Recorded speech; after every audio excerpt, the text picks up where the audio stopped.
The night Kalen Drake rejected his fated mate in front of the entire Alpha Council, Arden Vale's world didn't just shatter, it inverted. One moment she was the chosen Omega, destined to stand beside the war hero who'd unified the Northern Territories. The next, she was nothing, stripped, exiled, erased.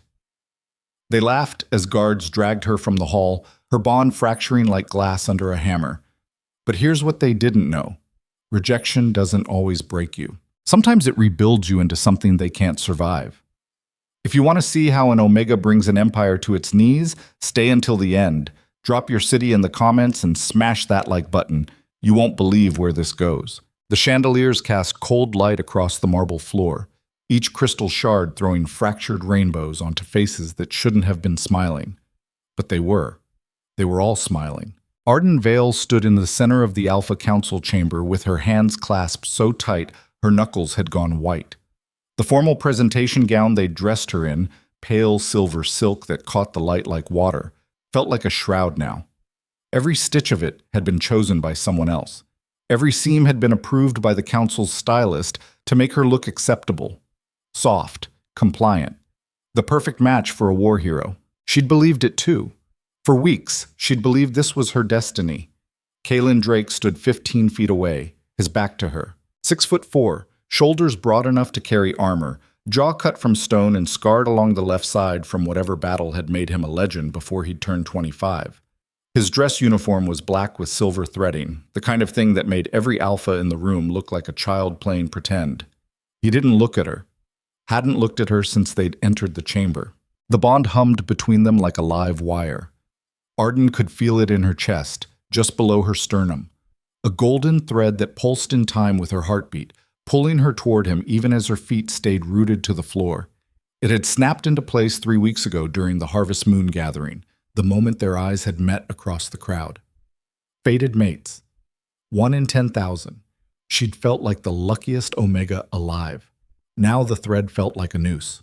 Kalen Drake! High Chancellor Voss spoke from the raised dais, his voice echoing off the vaulted ceiling. He was an older alpha, gray at the temples, with the kind of face that had forgotten how to smile decades ago.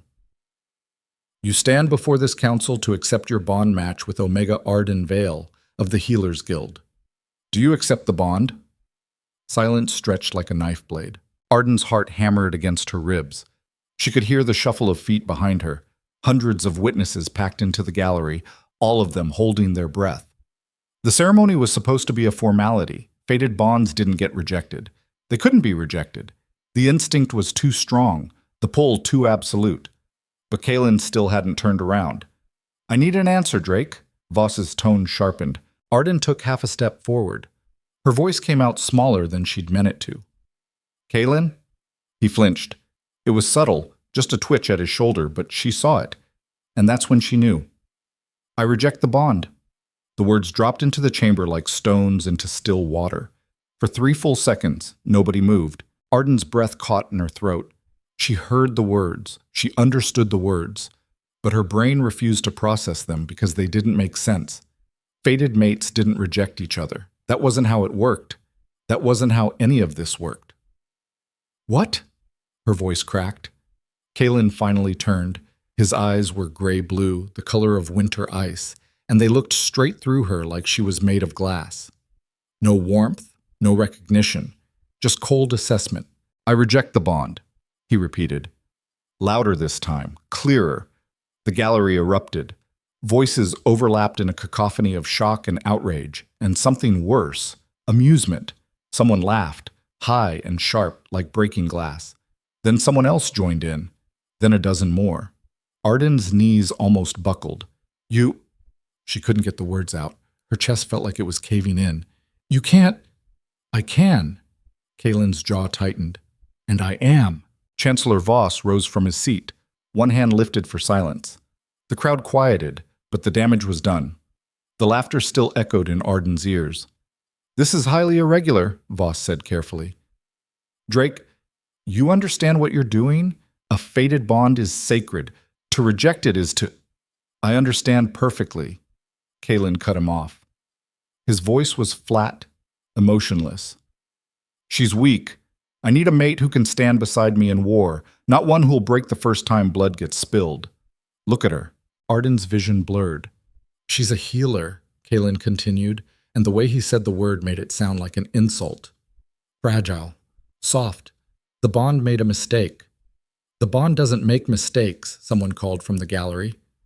Then I'm correcting it. The thread between them, golden and bright and alive, began to fray. Arden gasped. The sensation was physical. It felt like someone had reached into her chest and started pulling her heart out through her ribs, one vein at a time. She staggered, one hand flying to her sternum. Kaelin, please, don't. His voice turned to ice. Don't beg. It's pathetic. The thread snapped. Arden screamed. It wasn't loud. It wasn't dramatic. It was a choked, airless sound that barely made it past her lips. But inside, it felt like her entire chest had been hollowed out with a dull blade.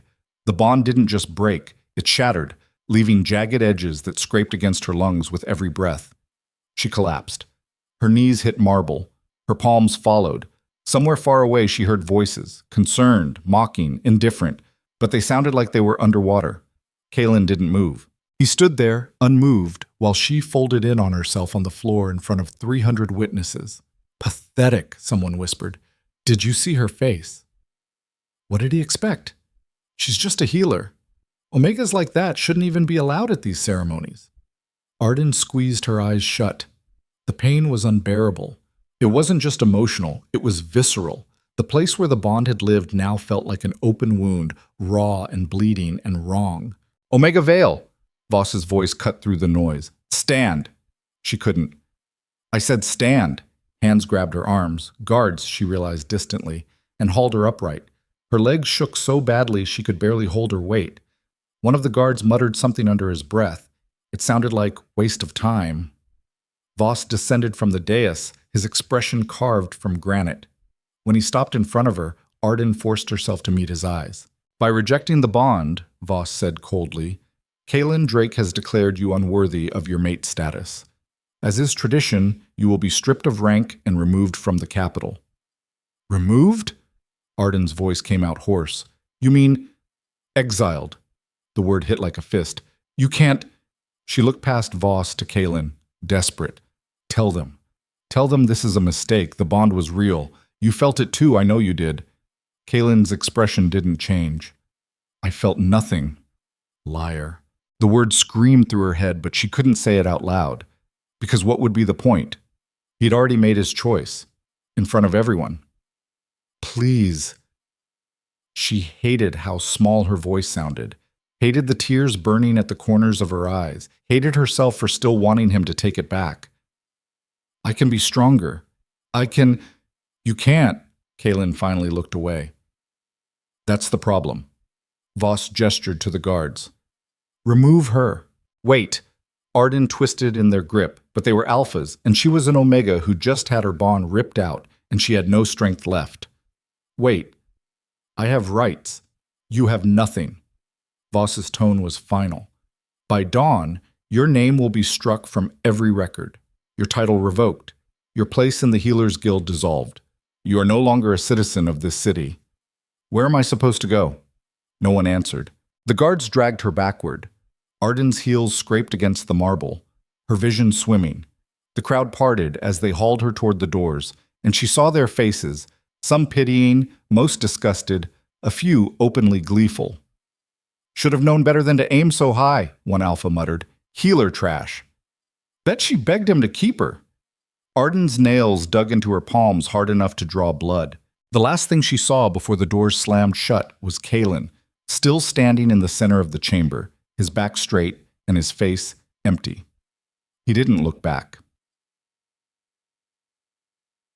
They threw her out at dawn. No ceremony, no witnesses, just two guards who marched her to the eastern gate, shoved a canvas pack into her arms, and told her to walk. Where? Arden asked. The older guard shrugged. Not our problem. The gate groaned open. Beyond it, the wastelands stretched out like a scar across the horizon, miles of cracked earth and dead trees and nothing else. No roads, no settlements, just emptiness. You're serious. Arden stared at them. You're actually going to leave me out there. You're exiled, the younger guard said. That's what exile means. I'll die. Probably. The older guard gave her a shove between the shoulder blades. Arden stumbled forward, her boots kicking up dust. The gate began to close behind her. Wait! It slammed shut with a metallic clang that echoed across the wasteland. Arden stood there, alone, staring at the iron barrier that now separated her from everything she'd ever known. Her hand shook. Her chest still ached from the broken bond, a phantom pain that pulsed with every heartbeat. She wanted to scream. She wanted to collapse. She wanted to go back and beg Kalen to look at her one more time, to see if there was anything left in his eyes that remembered what they'd been. Instead, she turned around. The wasteland stretched endlessly in every direction. No shelter, no water, no hope. Arden took a breath, then another. Then she started walking. 3 days later, she was still alive. Barely. The pack they'd given her contained a water canteen half full, a fire striker, a bedroll, and a knife so dull it could barely cut rope. No food, no map, no medical supplies, which was almost funny considering she was a healer. Former healer, she corrected herself bitterly. The sun beat down like a hammer. Arden's lips were cracked and bleeding, her skin burned raw beneath her torn dress. She'd tried to ration the water, but by the second day she'd given up and drained the canteen. Now her tongue felt like leather in her mouth. She was going to die out here. The thought didn't scare her as much as it should have. On the fourth day, she found the ruins. They rose out of the dust like broken teeth. Stone walls half collapsed, roofs caved in, everything covered in a layer of gray ash. Arden had no idea what the place had been before it fell. A town, maybe, or a military outpost. Now it was a graveyard. She stumbled through the entrance, her legs shaking from exhaustion. Inside, the air was cooler, shaded. She sank against one of the walls and closed her eyes. Just for a minute, she told herself, just until I catch my breath. She woke up to voices. Still breathing. Waste of effort. Look at her. She's bonded, or was. You can see the scar. Arden's eyes snapped open. 3 figures stood over her. 2 men, 1 woman. All of them looked like they'd been living in the wasteland for years, clothes patched and filthy, skin weathered, eyes hard. The woman crouched down, studying Arden with the detached curiosity of someone examining an insect. She was maybe 40, with short cropped hair and a scar that ran from her temple to her jaw. You're a long way from the capital, Omega, the woman said. Arden's throat was too dry to answer. She's exiled, one of the men said. He was younger, lean, and wiry, with a face that might have been handsome if it wasn't so gaunt. Look at the dress, council ceremony. Rejected? The woman's eyebrows rose. Arden managed a nod. Shit.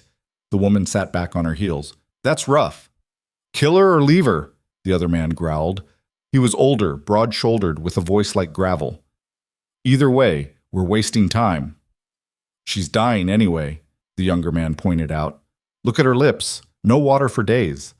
The woman tilted her head, considering. Then she pulled a canteen from her belt and held it out. Arden stared at it like it was a hallucination. Drink, the woman said. Arden's hand shook as she took the canteen.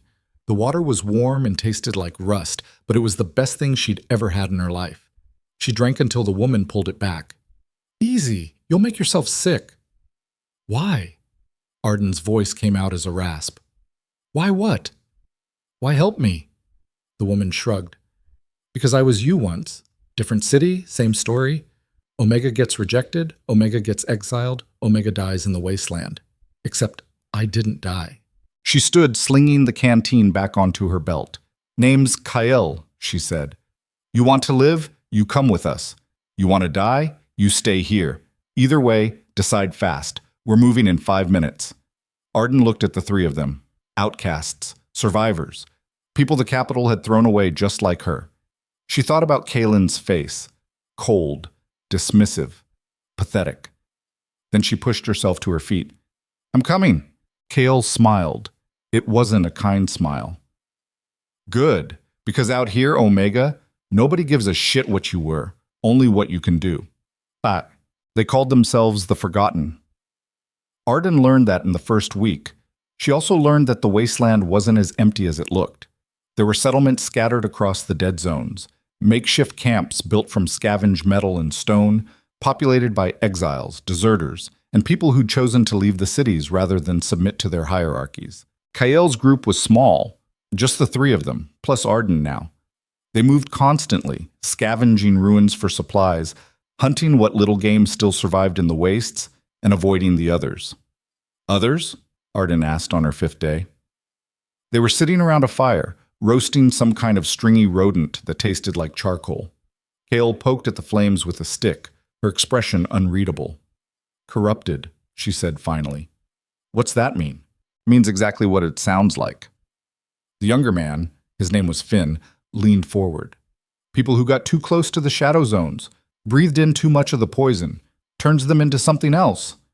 Something worse, the older man, Darrow, added. His voice was always a growl. Arden wasn't sure he knew how to speak any other way. What kind of worse? Arden pressed. Kael met her eyes across the fire. The kind that hunts in packs and doesn't stop until you're dead. Or worse. There's worse than dead? Out here? Kael's smile was grim. Always. Arden didn't ask again, but 2 days later she saw one. They were moving through a canyon, narrow walls on either side, the kind of place that made Arden's skin crawl, when Darrow suddenly froze. Down! He hissed. Everyone dropped. Arden pressed herself against the canyon wall, her heart hammering. Kael was beside her, one hand on her knife. Finn had an arrow knocked, his eyes scanning the ridge above. Then Arden heard it. Breathing. Wet. Ragged. Wrong. Something moved at the top of the ridge. Arden's eyes snapped up, and she immediately wished they hadn't. The thing that stared down at them had been human once. Maybe. It still had the basic shape. 2 arms, 2 legs, a head. But everything else was wrong. Its skin was gray and split open in places, revealing something dark and oily beneath. Its eyes were black pits. Its mouth hung open, too wide, lined with teeth that looked like they'd been filed into points. It saw them, and it smiled. Run, Kael breathed. They ran. The thing dropped from the ridge with a wet thud and came after them, moving faster than anything that Broken should be able to move. Arden's lungs burned as she sprinted through the canyon, Finn just ahead of her, Darrow bringing up the rear. Left, Kael shouted. They veered into a side passage. The walls narrowed until Arden had to turn sideways to fit through. Behind her, she heard the corrupted thing slam into stone, snarling. Keep moving, Darrow roared. The passage opened into a cave. Kael didn't slow down. She grabbed Arden's arm and hauled her toward the back, where a crevice split the rock face. In, now! Arden squeezed through the gap. It was so narrow her shoulders scraped both sides. Finn followed, then Kael. Darrow came last, his bulk barely fitting. Outside, the corrupted thing screamed. It was the worst sound Arden had ever heard, high and broken and hungry. They stayed in the crevice for 3 hours, barely breathing, while the thing paced outside. When it finally left, Arden's legs were numb from crouching, and her hands were shaking so badly she couldn't make a fist. What was that? She whispered. That, Kael said grimly, was a scout, which means there's more. More? Always more. Finn swore under his breath. We need to move farther south. The shadow zones are spreading. South is occupied, Darrow rumbled. Then we go around. Around is 3 weeks on foot with no water. So we find water. They argued while Arden sat against the cave wall, her mind spinning. Corrupted. Shadow zones. Spreading. She thought about the capital, the crystal chandeliers, the marble floors, the alphas in their pressed uniforms who'd laughed while she was dragged away. Did they know about this? Did they care? Arden. She looked up. Kael was watching her. You still with us? Arden nodded slowly. Good. Because tomorrow, we're teaching you how to fight. They tried. For 2 weeks they tried. Kael taught her how to hold a knife. Finn taught her how to string a bow. Darrow taught her how to punch without breaking her own thumb. Arden was terrible at all of it. You're too hesitant, Kael said after the 5th sparring session. Arden was on her back in the dirt again, her ribs aching from where Kael had swept her legs. You think too much. Out here you think you die. I'm trying, Arden gasped. Try harder. But it wasn't just hesitation. Arden knew that. It was something deeper. She'd been trained as a healer. Her entire life had been built around preserving life, not taking it. Every instinct she had screamed at her to stop, to pull back, to find another way. And there was no other way in the wasteland. On the 16th day, she finally broke down. They were camped in the shell of an old building, the roof long gone, the walls pocked with holes. Arden sat with her back against the stone, staring at her hands. I can't do this, she said quietly. Kale looked up from sharpening her knife. Can't do what? Any of it. Fight, hunt, survive. I'm not built for this. Nobody's built for this, Finn said. He was cleaning his bow, his movements methodical. You just do it anyway. I'm going to get you all killed. Probably, Darrow grunted. Kale shot him a look. Then she set down her knife and crossed to Arden, sitting beside her. Listen to me, Kale said. Her voice was low, almost gentle. You're right. You're not a fighter. You're not a hunter. You're a healer. Arden's throat tightened. I was a healer. They took that from me. They took your title. They didn't take your skill. Kale tapped Arden's temple. That's still in here. And out here? Healers are worth 10 fighters. Then why? Because you need to live long enough to heal someone. Kale's eyes were hard. That's why you learn to fight, not to kill, to survive. Arden looked down at her hands again. Healer's hands. Soft, uncalloused, pathetic. What if I can't? She whispered. Then you die, Kale said bluntly. And we bury you in the sand and keep moving. That's the deal out here. It should have sounded cruel. Instead, it sounded honest. Arden took a shaky breath. Then she nodded. Okay. Okay, what? Okay, teach me. Kale's mouth twitched. That's what I've been doing, Omega. Then teach me better. This time Kale actually smiled. All right, but if you whine, I'm leaving you for the corrupted. Deal. 3 months in this wasteland changed Arden in ways she didn't recognize. Her hands developed calluses. Her skin darkened from the sun. She learned to sleep light and wake fast. She learned the difference between hunger and starvation, thirst and dehydration. She learned how to gut a kill without vomiting and how to set a bone without anesthetic. She learned that the bond scar in her chest never really stopped hurting. It just became background noise. Kale's group moved constantly, but they started encountering more forgotten along the way, other exiles, other survivors. Some traveled alone. Others had formed packs. A few had built something resembling settlements, though settlement was a generous word for a cluster of tents and scavenged shelters. At one of these camps, Arden met a woman named Sarah. She was older than Arden, maybe mid-30s, with silver streaks in her dark hair and scars that crisscrossed her arms like a map. She ran the camp's medical tent, a glorified lean-to with a table and a box of salvaged supplies. You're a healer, Sarah said the moment Arden stepped inside. It wasn't a question. Arden hesitated. I was. Once a healer, always a healer. Sarah gestured to the table where a man lay unconscious, his leg twisted at an unnatural angle. Help me set this. They worked in silence. Arden's hands remembered the motions, checking for nerve damage, aligning the bone, splinting it properly. When they finished, Sarah studied her with sharp eyes. You're better than me, Sarah said. I doubt that. I don't. Sarah wiped her hands on a rag. Where'd you train? Capital, Healers Guild. Sarah's expression shifted. And they exiled you anyway. Yeah, stupid bastards. Sarah shook her head. Their loss. You should stay here. We need someone with your skill. Arden glanced at the tent, at the man on the table, at the line of people waiting outside, all of them injured, sick, or dying. I can't, she said. Why not? Because I'm not ready. Ready for what? Arden didn't have an answer. That night, she asked Kyle about the shadow zones. They were sitting watch together, the camp quiet around them. Kyle had her knife out, running a whetstone along the blade in slow, rhythmic strokes. What do you want to know? Kael asked. Everything, Kael snorted. That's a tall order. Start with what they are. Kael was quiet for a long moment. Then she set down the whetstone. Nobody knows for sure, she said finally. They started showing up about 5 years ago, first in the far north, then spreading south. Places where the land just dies. Everything turns gray, the air gets thick, and if you stay too long, you start to change. Into those things we saw. Yeah. But what causes it? That's the question, isn't it? Kael's jaw tightened. Some people think it's a plague, others think it's a weapon. A few crazies think it's punishment from the old gods. What do you think?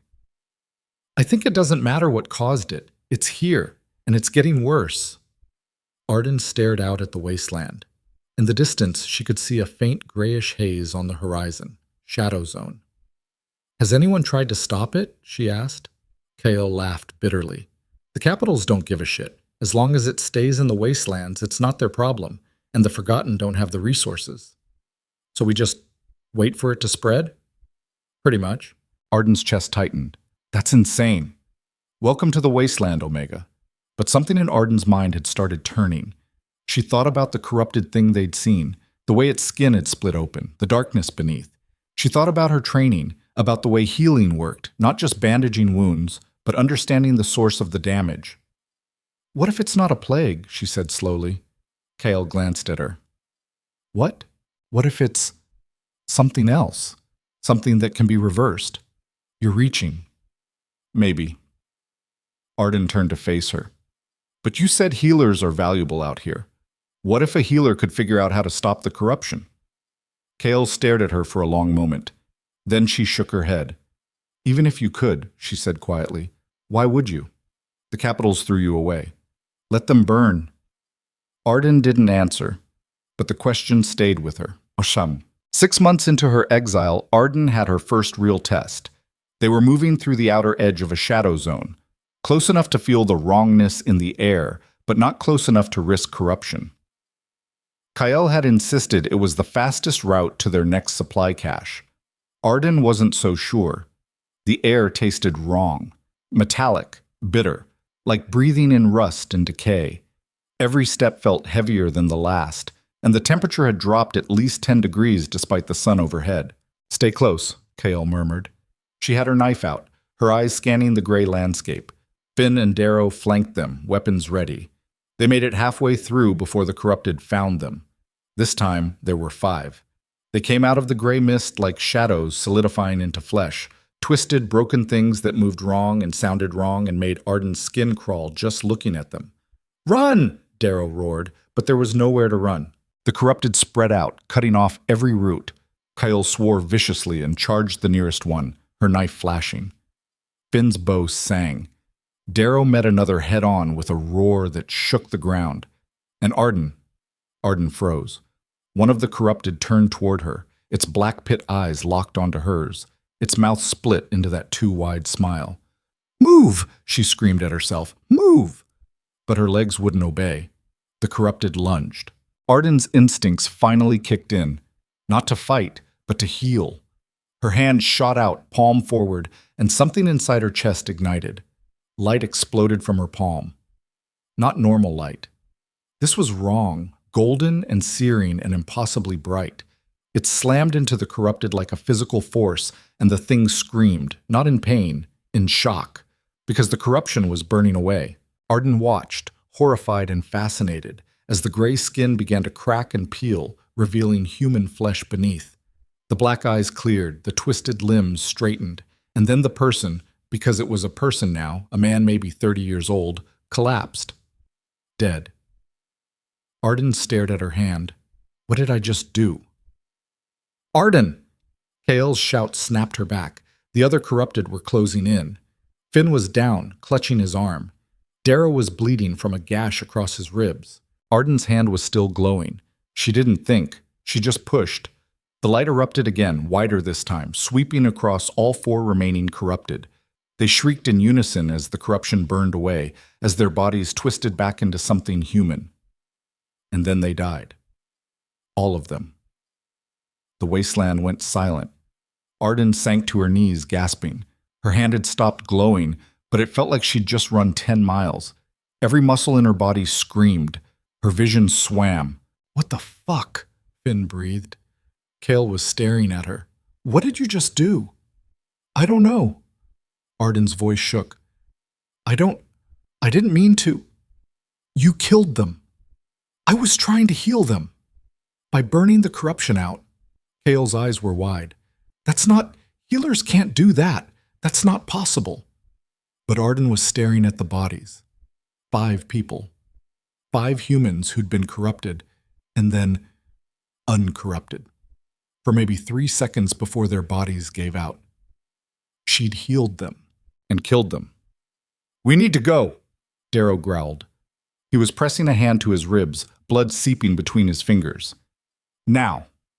They moved, but as they put distance between themselves and the shadow zone, Arden couldn't stop looking at her hands. "What am I?" Gagged. That night, Kael sat her down. "Talk," Kael said. They were alone. Finn and Darrow had gone to scout for water, leaving the 2 of them by the fire. Arden hugged her knees to her chest, staring into the flames. "I don't know what happened," she said quietly.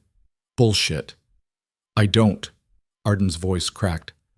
I wanted to stop them. I wanted to fix them. And something inside me just responded. That's not normal healing. I know. "So what is it?" Arden shook her head helplessly. "When I was at the guild, there were stories. Rumors about healers who could do more than just close wounds, ones who could manipulate life itself. But they were just stories. Nobody actually believed. You just burned corruption out of 5 people with your bare hands," Kael interrupted. "I'd say those stories are a little more believable now." Arden's hands trembled. "They died." "They were already gone," Kael said quietly. "You gave them 3 seconds of being human again. That's more than most people get.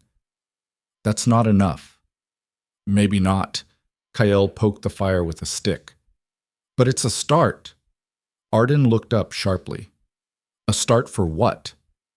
"For figuring out how to do it without killing them." The words hung in the air between them. "You think I can?" Arden said slowly. "I think you just did something nobody else can do." Kael met her eyes. "And I think if you figure out how to control it, you might actually be able to stop this thing." "Stop the corruption?" "Yeah." Arden's chest tightened. "The capitals." "Fuck the capitals." Kael's voice turned hard. "They don't care about the forgotten. They don't care about the wastelands. They'll sit in their crystal towers and let the shadow zone spread until it's too late. But we care. The people out here care. And if you can give us a chance, I don't even know how I did it." "Then you learn." "How?" Kael smiled grimly. "The hard way."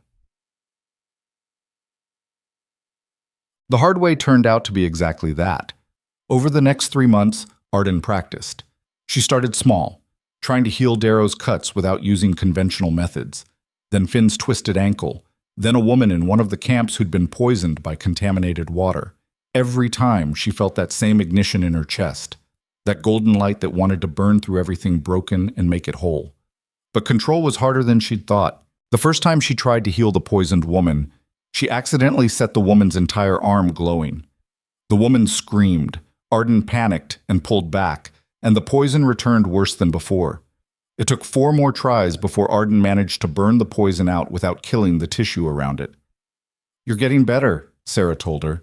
She'd started traveling with Kael's group after her camp had been overrun by corrupted. "Slower, but better." "Slower might as well be failure," Arden said bitterly. "Slower means you're still alive." Sarah gave her a sharp look. "Don't confuse perfection with progress." But progress felt agonizingly slow, especially when the shadow zones kept spreading. By the time Arden had been in the wasteland for a year, the gray haze had advanced almost 50 miles. Entire settlements had been abandoned. The forgotten were being pushed farther and farther south into territories that were already overcrowded and under-resourced. And then the soldiers started disappearing. "Wait." Arden looked up from the fire. They were camped with a larger group now, maybe 30 forgotten, all of them exhausted and on edge. "What do you mean, soldiers?" The man telling the story was named Reese. He was ex-military, still wore pieces of his old uniform. Exactly what I said. Northern Border Patrol went dark 2 weeks ago. Entire unit, 20 alphas, gone. Dead? Finn asked. Worse. Reese's jaw tightened, turned. The camp went silent. You're saying the capitals are finally getting hit, Kale said slowly. I'm saying the corruption doesn't care about borders anymore. Reese's eyes were hard. And the councils are panicking. Arden's heart kicked against her ribs. Have they sent reinforcements? They've sent hunters. Reese spat the word. Alpha strike teams tasked with killing anything that moves in the shadow zones, corrupted or not. That's insane, Sarah breathed. There are still people in those zones. Survivors. Not anymore. Reese's voice went flat. The hunters don't take prisoners. Arden felt something cold settle in her stomach. This was it. This was the moment of the capitals would finally act. Not to save people, but to contain the problem. To burn it all down and pretend the wastelands had never existed. We need to move, Kyle said abruptly. Move where? Darrow rumbled. South is full. East is shadow zones. West is the coast. Kale's eyes were bright. There are ships, old trade routes.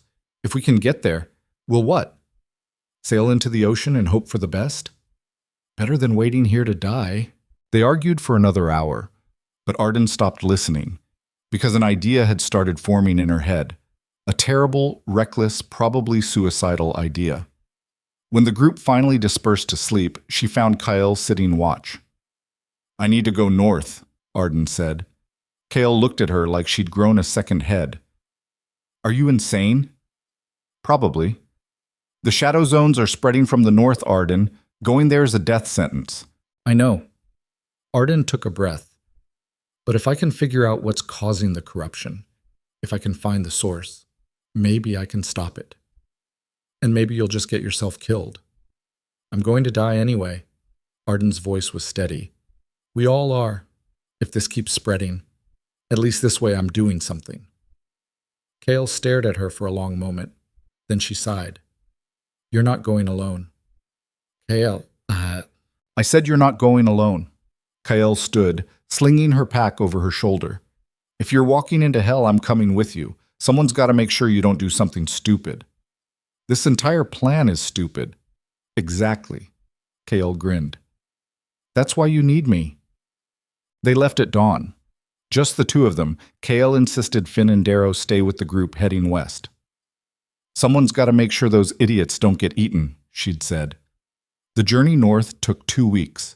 2 weeks of gray landscapes and dead trees and air that tasted like metal and rot. 2 weeks of sleeping in shifts and rationing water and trying not to think about what they were walking into. They saw corrupted, dozens of them.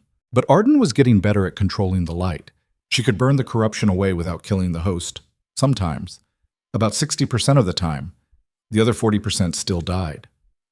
Better odds than zero, Kyle said grimly. On the 15th day, they found it. The source. It wasn't what Arden had expected. She'd imagined some kind of epicenter. A crater, maybe. Or a weapon left behind from an old war. Instead, it was a facility. Massive. Built into the side of a mountain, half buried in gray ash. The entrance was still intact. Huge steel doors marked with symbols Arden didn't recognize. What is this? Kale whispered. Arden's hands were shaking. I don't know. But she had a terrible feeling she was about to find out. The doors were unlocked. They swung open with a groan that echoed through the facility like a death rattle. Inside, the air was cold and stale. Emergency lights flickered along the walls, casting everything in sickly green. Kyle had her knife out. Arden's hands glowed faintly, ready. They moved deeper. The facility was a maze, corridors branching off in every direction, rooms filled with equipment Arden couldn't identify, walls lined with monitors that displayed data in languages she didn't understand. And then they found the lab. It was huge, 3 stories tall with catwalks crisscrossing overhead and massive glass tanks lining the walls. Inside the tanks, Arden's breath caught. People. Dozens of them. Suspended in some kind of viscous fluid, their bodies hooked up to machines, and all of them were Corrupted, Kyle breathed, but not like the ones they'd seen outside. These were controlled, held in stasis, studied. What the fuck is this place? Kael's voice shook.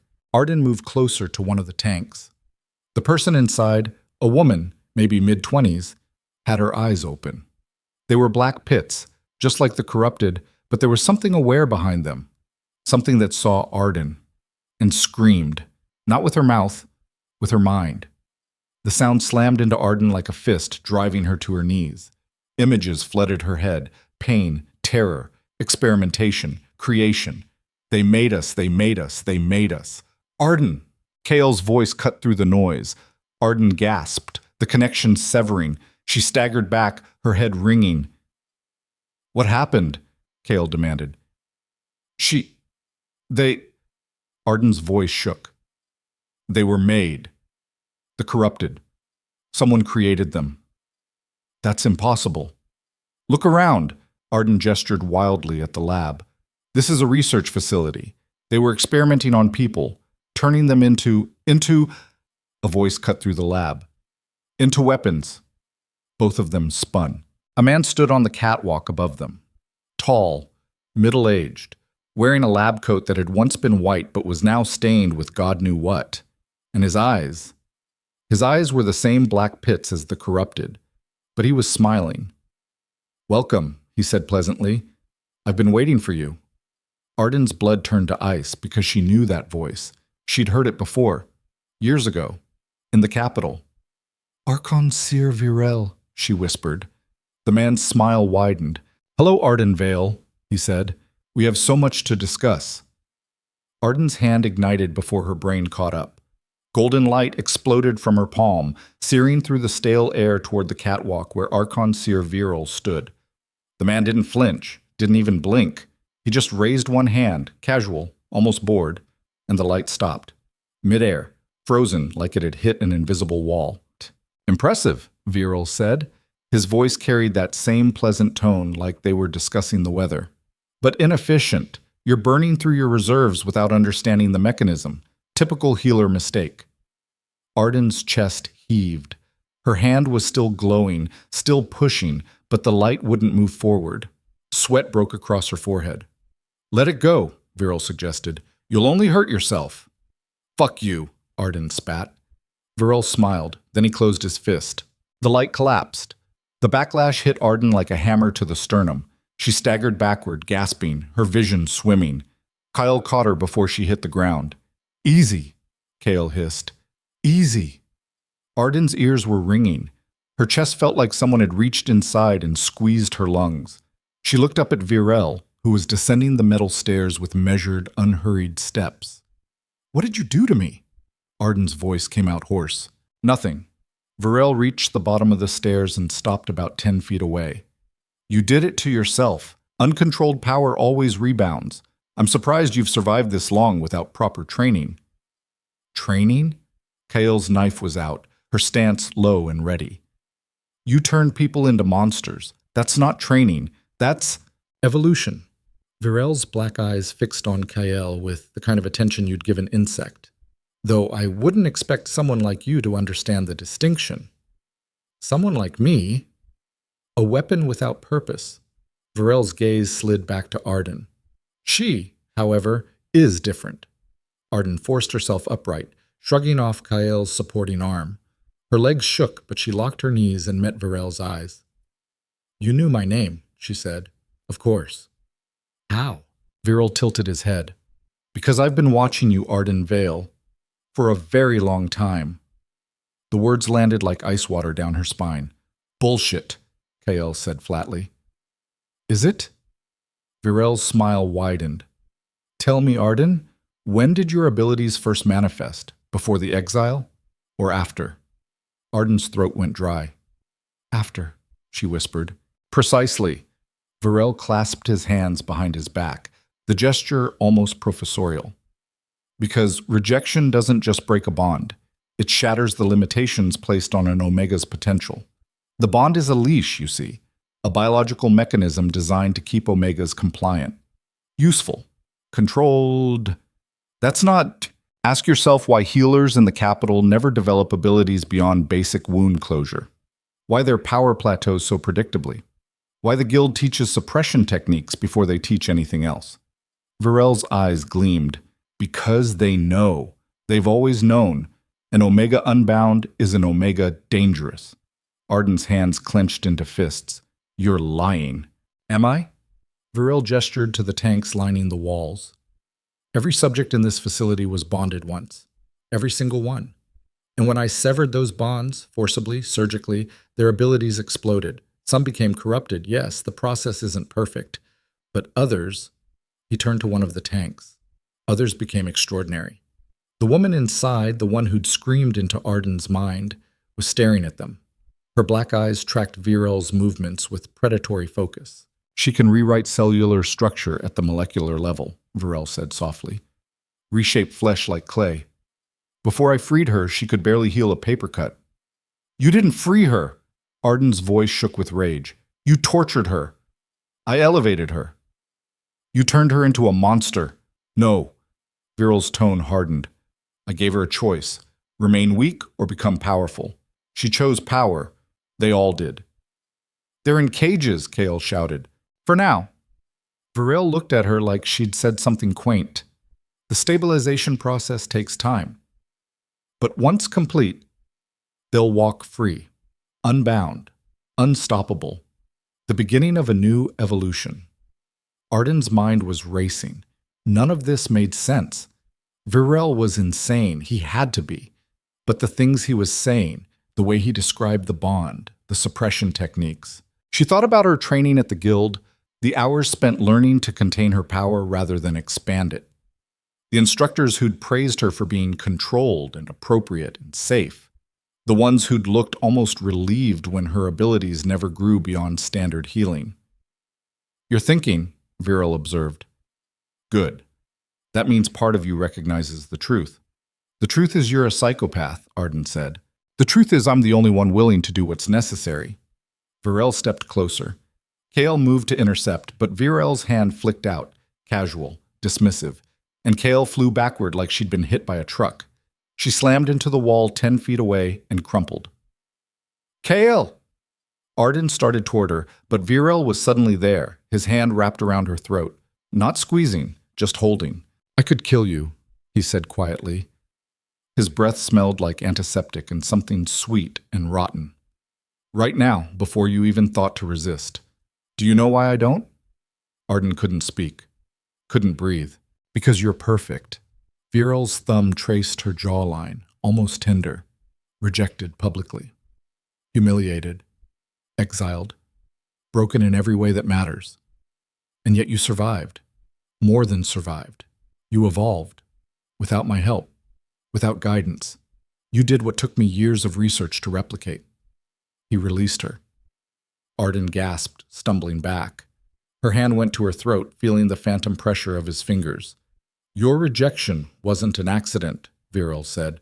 I arranged it. The world tilted. What? Kalen Drake. Virel's smile was sharp. A war hero. Arrogant, obsessed with strength and legacy. Easy to manipulate once you understand his fears. I simply suggested that a healer mate would weaken his position, that the bond was a mistake, that rejecting you publicly would solidify his reputation as someone who puts duty above instinct. Arden couldn't breathe. He bought every word, Virel continued. Alphas are so predictable when their egos are involved. And you, he gestured to her. You were the perfect candidate, powerful latent abilities, strong enough to survive the exile, desperate enough to push past your limitations. You destroyed my life, Arden whispered. I freed you. Freed me? The light exploded from Arden's hands again, wild and uncontrolled. It tore through the lab like a shockwave, shattering glass tanks and sending equipment flying. Virel didn't move. The light washed over him and dissipated like water hitting stone. You're angry, he said calmly. Understandable. But anger without direction is just noise. Let me help you focus it. I don't want your help. Yes, you do. Virel's expression softened into something almost sympathetic. Because right now, you're operating on instinct, burning through your power with no understanding of what you're doing. In 6 months, maybe a year, you'll burn yourself out completely. You'll die. Or worse, you'll become like them. He gestured to the broken tanks, where corrupted figures were starting to stir. But if you let me teach you, Virel continued, you could be extraordinary. You could control the corruption instead of just burning it away. You could reshape it, use it. Imagine what you could do with that kind of power. Arden's hands were shaking. I would never. Never what? Help people? Virel's voice turned sharp. The capitals are sending hunters into the wastelands to kill anything that moves. Innocent people. Survivors. The forgotten you claim to care about. They're being slaughtered because the councils see them as acceptable losses. But if you had the power to stop the corruption at its source, if you could prove the corrupted can be saved, they'd have to listen. They'd never listen to me. They would if you made them. Virel stepped closer. You know what the real tragedy is, Arden? You have the power to change everything, to tear down the systems that destroyed you, to force the people who rejected you to see exactly what they threw away. But you're too afraid to use it. I'm not afraid. Then prove it. Virel extended his hand. Join me. Let me teach you to control what you are. Together, we could end the corruption. We could rebuild the world into something better, something that doesn't need bonds or hierarchies or any of the structures that kept you small. Arden stared at his hand. For one terrible, dizzying moment, she almost took it. Because he was right. About the capitals. About the councils. About the way they discarded her like trash and would keep discarding anyone who didn't fit their perfect little boxes. She thought about Kaelin's face. Cold, dismissive. You're weak, pathetic. She thought about the guards throwing her into the wasteland, about the months of starvation and fear and fighting just to survive, about the corrupted she'd tried to save and failed. Virel was offering her power, control, revenge, everything she'd wanted in the darkest hours of her exile. All she had to do was take his hand. Her fingers twitched. Then Kael groaned. The sound was quiet, barely audible over the hum of machinery and the stirring corrupted, but it cut through Arden's thoughts like a blade. She turned. Kael was pushing herself upright, one hand pressed to her ribs, blood trickling from her temple. Her eyes found Arden's across the lab, and Kael smiled. Don't you fucking dare, Kael rasped. Arden's chest tightened. Kael had pulled her out of the sand when she was dying, had taught her to survive, had followed her into hell without asking for anything in return, had chosen to stand with her when everyone else had walked away. Arden looked back at Virel. No. Virel's expression didn't change. No? You said the bond is a leash, Arden's voice was steady now, that it keeps Omegas controlled, but you're just offering me a different leash, your control. I'm offering you freedom. You're offering me power. Arden took a step back. There's a difference. Virel's smile faded. I'm disappointed, he said quietly. Then he snapped his fingers. The corrupted in the broken tanks moved. They erupted from the shattered glass in a wave of twisted limbs and black eyes and screaming mouths. There were dozens of them, far more than Arden had seen in the tanks, and they all moved with terrifying coordination. Run! Arden screamed. Kael was already moving, limping toward the exit. Arden's hands ignited as she backed away, throwing light at the nearest corrupted. It burned through 3 of them before the others adapted, dodging the blasts like they could predict where she'd aim. They're learning, Kael shouted. I noticed! They burst through the lab doors and into the corridor. Behind them, the corrupted poured out like a flood. Arden could hear Virel's voice echoing through the facility, calm and measured. You can't run forever, Arden. Eventually you'll have to choose. Fuck his choices, Kael panted. Left! They veered down a side corridor. Arden's lungs burned. Her power was starting to flicker. Virel had been right about one thing. She was burning through her reserves too fast. There! Kael pointed to a service ladder leading up to a ventilation shaft. Go! You first! I said go! Arden grabbed the ladder and climbed. Her arms screamed in protest, but she forced herself upward. Kael was right behind her, moving slower because of her injured ribs. Below them, the corrupted reached the ladder and started climbing. Faster! Kael yelled. Arden hit the top of the shaft and kicked out the grate. She rolled through onto a catwalk. They were 3 stories up now. the lab visible far below. Kale hauled herself through the opening just as the first corrupted reached the top. Arden's hand shot out. Light exploded downward, burning through the ladder and the corrupted clinging to it. They fell, shrieking, but more were coming. "We need to seal this place," Arden gasped. "Seal it? How?" Arden looked around wildly. The facility was old, pre-war construction, built when things were made to last, which meant structural supports. Load-bearing walls, weak points. Her eyes landed on a series of pipes running along the ceiling. They were massive, probably carrying coolant or fuel or something equally volatile. "There," she pointed. "If we rupture those, the whole place goes up," Kyle finished. She grinned despite the blood on her face. "I like the way you think, Omega." They ran. The corrupted followed, pouring up through maintenance shafts and access tunnels. Varel's voice continued to echo through the speakers, always calm, always there. "You're making this harder than it needs to be, Arden." They reached the main support column. Arden pressed her hands against it, feeling the vibrations running through the metal. The entire facility was held up by maybe a dozen of these columns. Take out enough of them? "Cover me," she told Kyle. Kale's knife flashed as she positioned herself between Arden and the approaching corrupted. "Make it fast."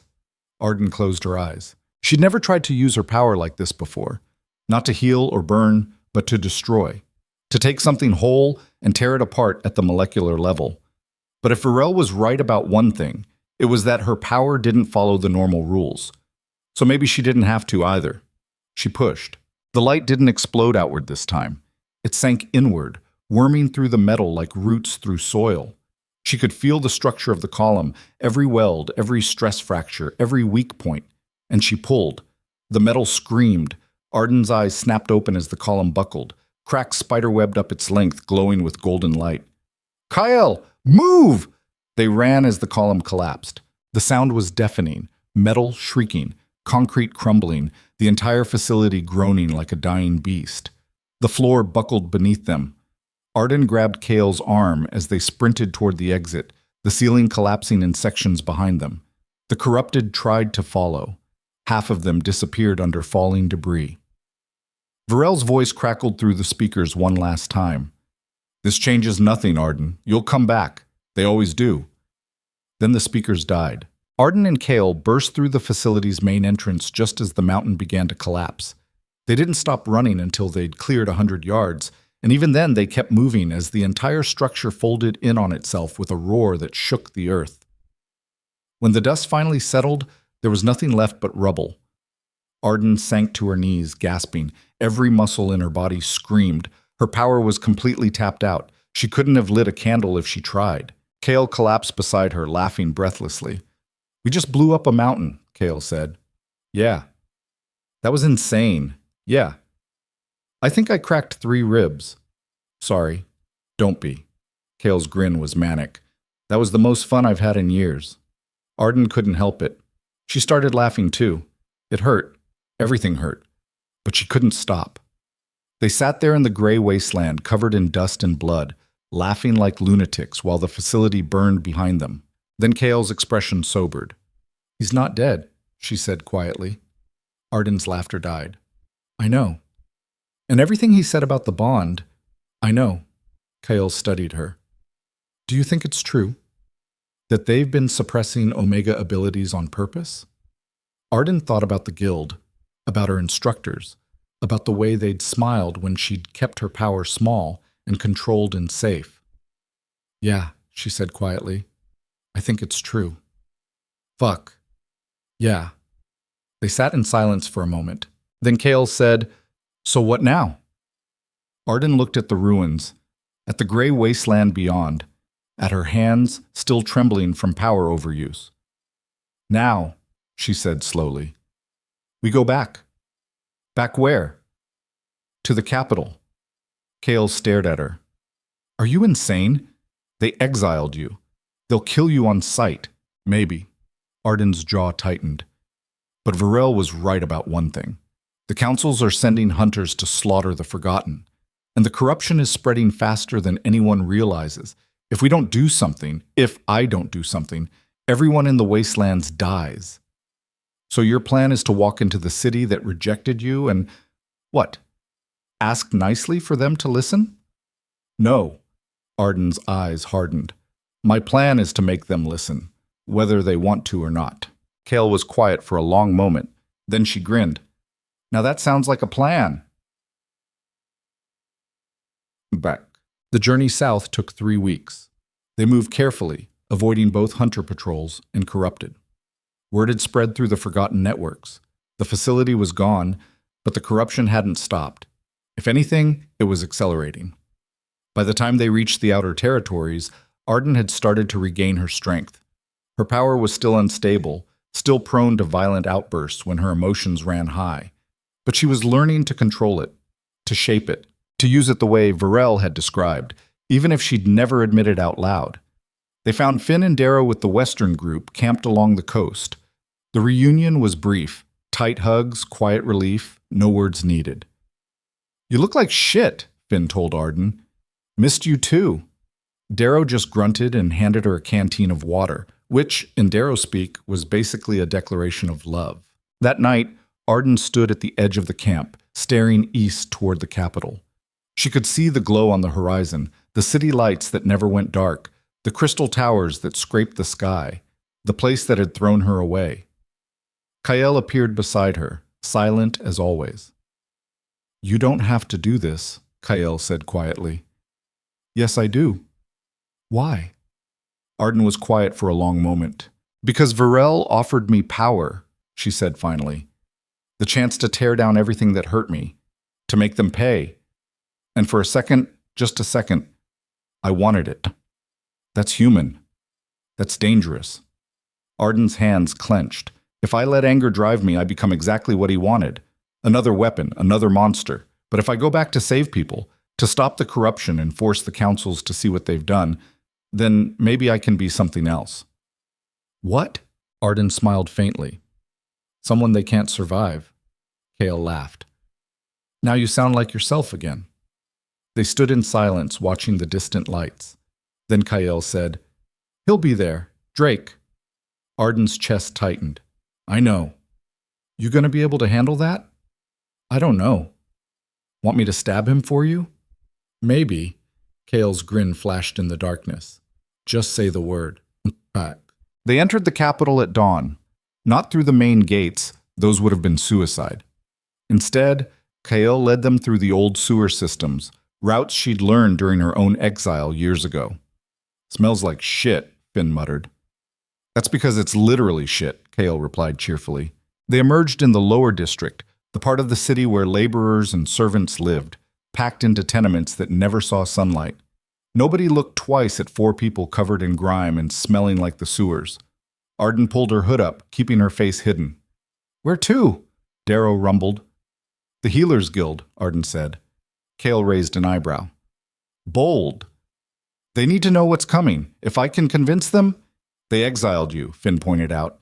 They exiled an Omega who couldn't fight back. Arden's voice was steel. I'm not her anymore. They moved through the lower district carefully, avoiding patrols. But as they climbed toward the upper levels, Arden started to notice something wrong. The streets were too quiet. Shops were closed. Windows shuttered. The few people they passed moved quickly, eyes down, faces tight with fear. Something happened, Kael muttered. They found out what at the guild. The building was surrounded by guards, not regular city watch, but council enforcers in black armor, the kind deployed for high-priority threats. Arden's stomach dropped. Wait here, she told the others. Like hell, Kael said. If something goes wrong, I need you to get out. Warn the Forgotten. Tell them. Tell them yourself. Kael's eyes were hard. We're not splitting up. Arden wanted to argue. But the truth was, she was terrified, and having Kael beside her made the terror just slightly more bearable. They approached the guild entrance. The guard stepped forward immediately. State your business. I need to speak with the guildmaster, Arden said. Her voice was steady despite her hammering heart. The guild is closed. It's important. The guild is closed. The guard's hand moved to his weapon. Leave, now. I'm a healer, Arden tried. I don't care if you're the fucking moon. Leave, or I'll... Let her through. The voice came from the guild entrance. Arden's breath caught. Standing in the doorway was Master Ilara, the woman who'd trained Arden, who'd overseen her education for 5 years, who'd watched while the council exiled her without saying a word. She looked older now, grayer, tired in a way that went bone deep. "Master Ilara," Arden said carefully. Ilara's eyes swept over her, taking in the scars, the weathered skin, the way Arden held herself now. Not like the soft, compliant Omega who'd left, like something else entirely. "You shouldn't have come back," Ilara said quietly. "I had to." "Why?" "Because the corruption is spreading faster than anyone realizes, and I know how to stop it." Ilara's expression didn't change. "Come inside." The guard started to protest, but Ilara silenced him with a look. She turned and walked back into the guild, her robes trailing behind her. Arden followed. Kale, Finn, and Darrow moved to come with her, but Ilara raised a hand. "Only her," she said. "Not happening," Kale said flatly. Ilara's gaze fixed on Kale. For a long moment, neither woman moved. Then Ilara sighed. "Fine, but the others stay outside." Finn and Darrow didn't look happy, but they took up positions by the entrance. Arden and Kyle followed Ilara through the familiar halls, past training rooms and libraries, and the infirmary where Arden had spent countless hours learning her craft. Everything looked the same. Everything felt different. Ilara led them to her private office and closed the door. Then she turned to face Arden. "You look well," Ilara said. "I look like I've been living in a wasteland for a year." "I meant you look alive." Ilara's voice was soft. "Most exiles don't make it past the first month. Most exiles don't have someone like Kyle watching their back." Ilara's eyes flicked to Kyle. "I see." An uncomfortable silence settled over the room. "The corruption," Arden said finally. "How bad is it?" Ilara's shoulders sagged. "Worse than the council will admit. 3 more units went dark last week. The northern border has been completely abandoned, and yesterday—" She stopped.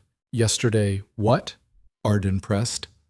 Ilara moved to her desk and pulled out a report. Her hand shook slightly as she handed it to Arden. Arden read the first line, and her blood turned to ice. Kaylin Drake. Status infected. Location, quarantine ward. Prognosis, terminal. "No," Arden whispered. "He was leading a strike team into the shadow zones," Ilara said quietly, "trying to contain the spread. His entire unit was corrupted. He's the only one who made it back alive." Arden's hands were shaking. The report slipped from her fingers. "Where is he?"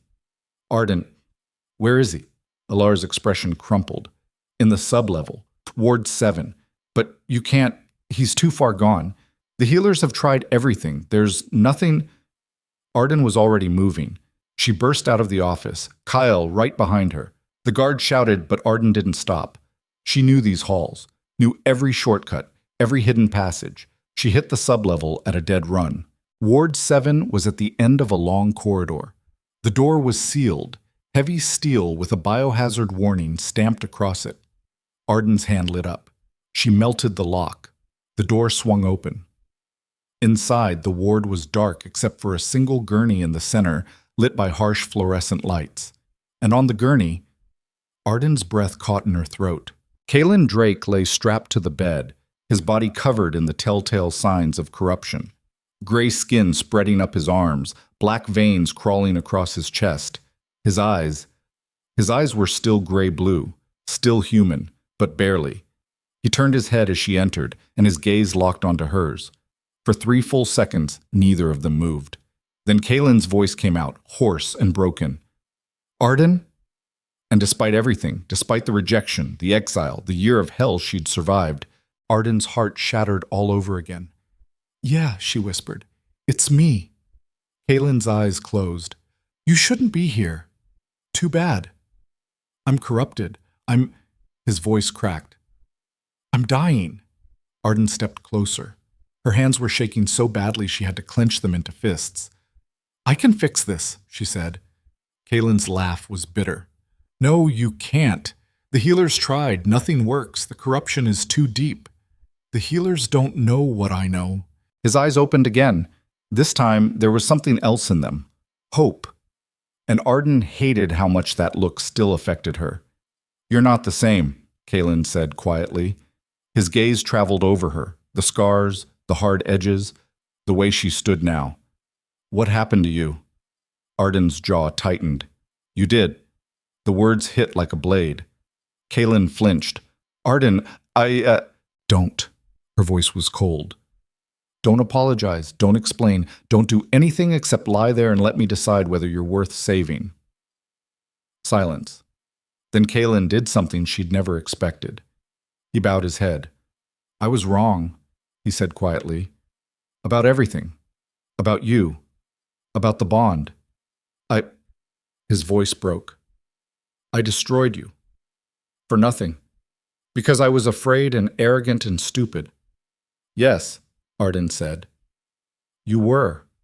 I don't deserve your help." "No, you don't." Kalen looked up. Their eyes met. And Arden saw it. The thing she'd been looking for that night in the council chamber. Regret. Real devastating regret. But was it enough? Kale's voice came from the doorway. "Arden, we need to go. Guards are coming." Arden didn't move.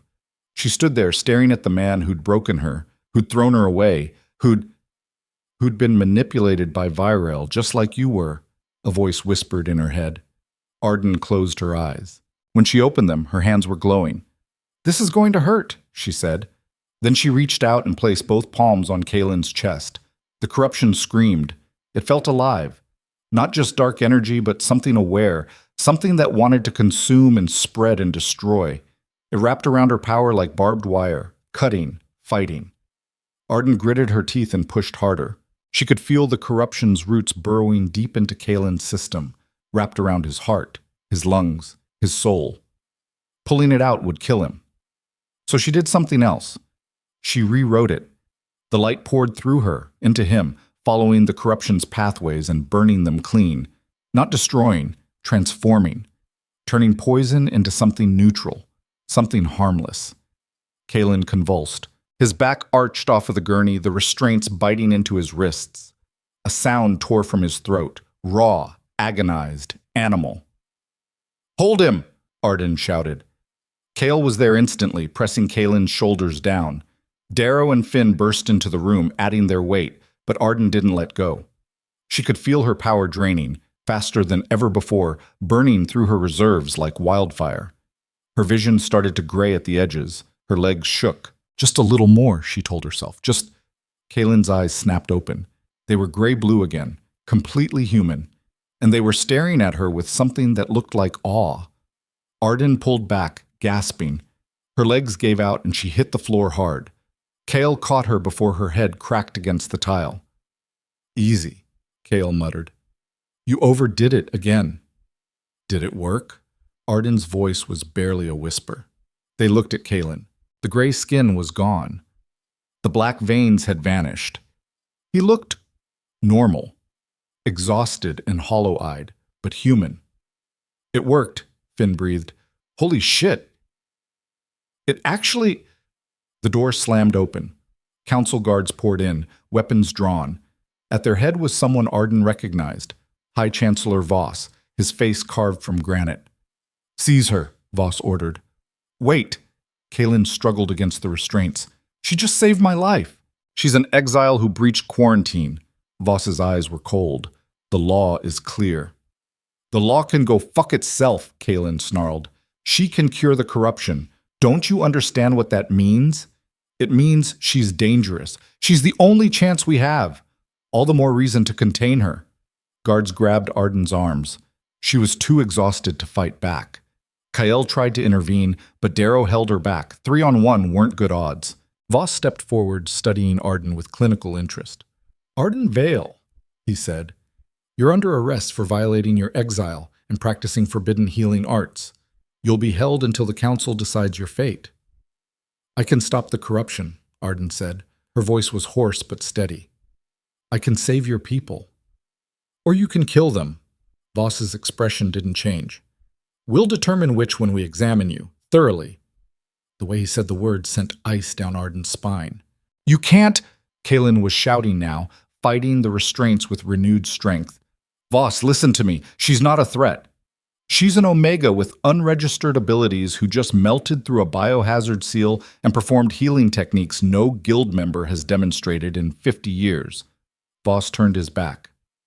She's the very definition of a threat. The guards dragged Arden toward the door. She looked back one last time. Kalen was still fighting, his eyes locked on hers, but the restraints held, and the guards between them might as well have been a mountain.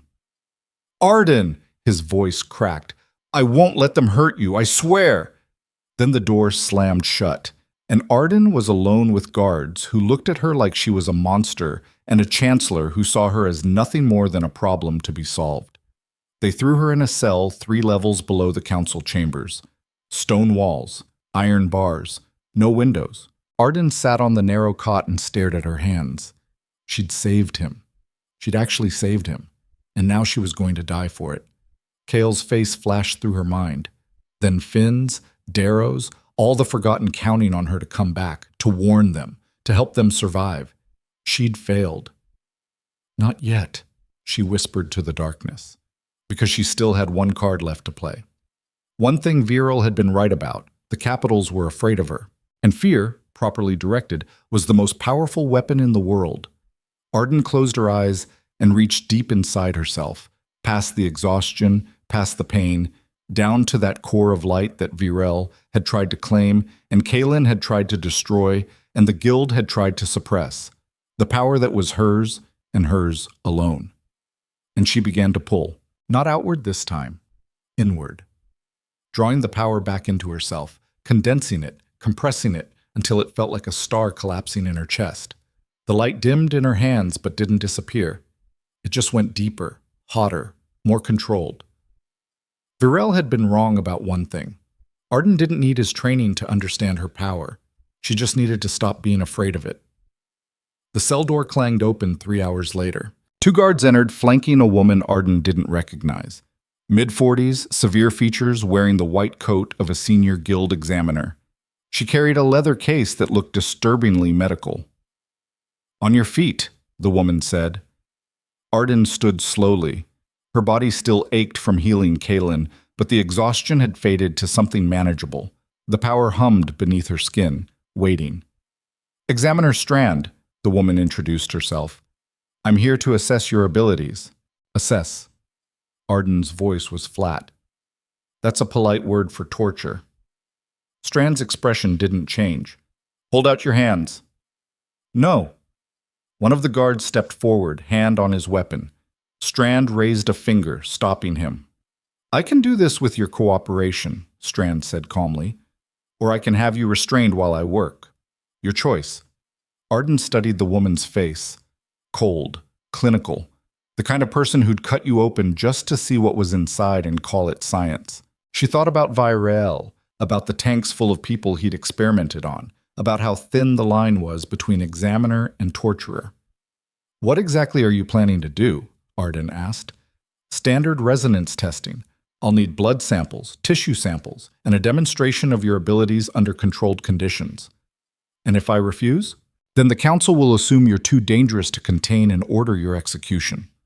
Strand set the case on the cot and opened it, revealing an array of instruments that looked like they belonged in a butcher's shop.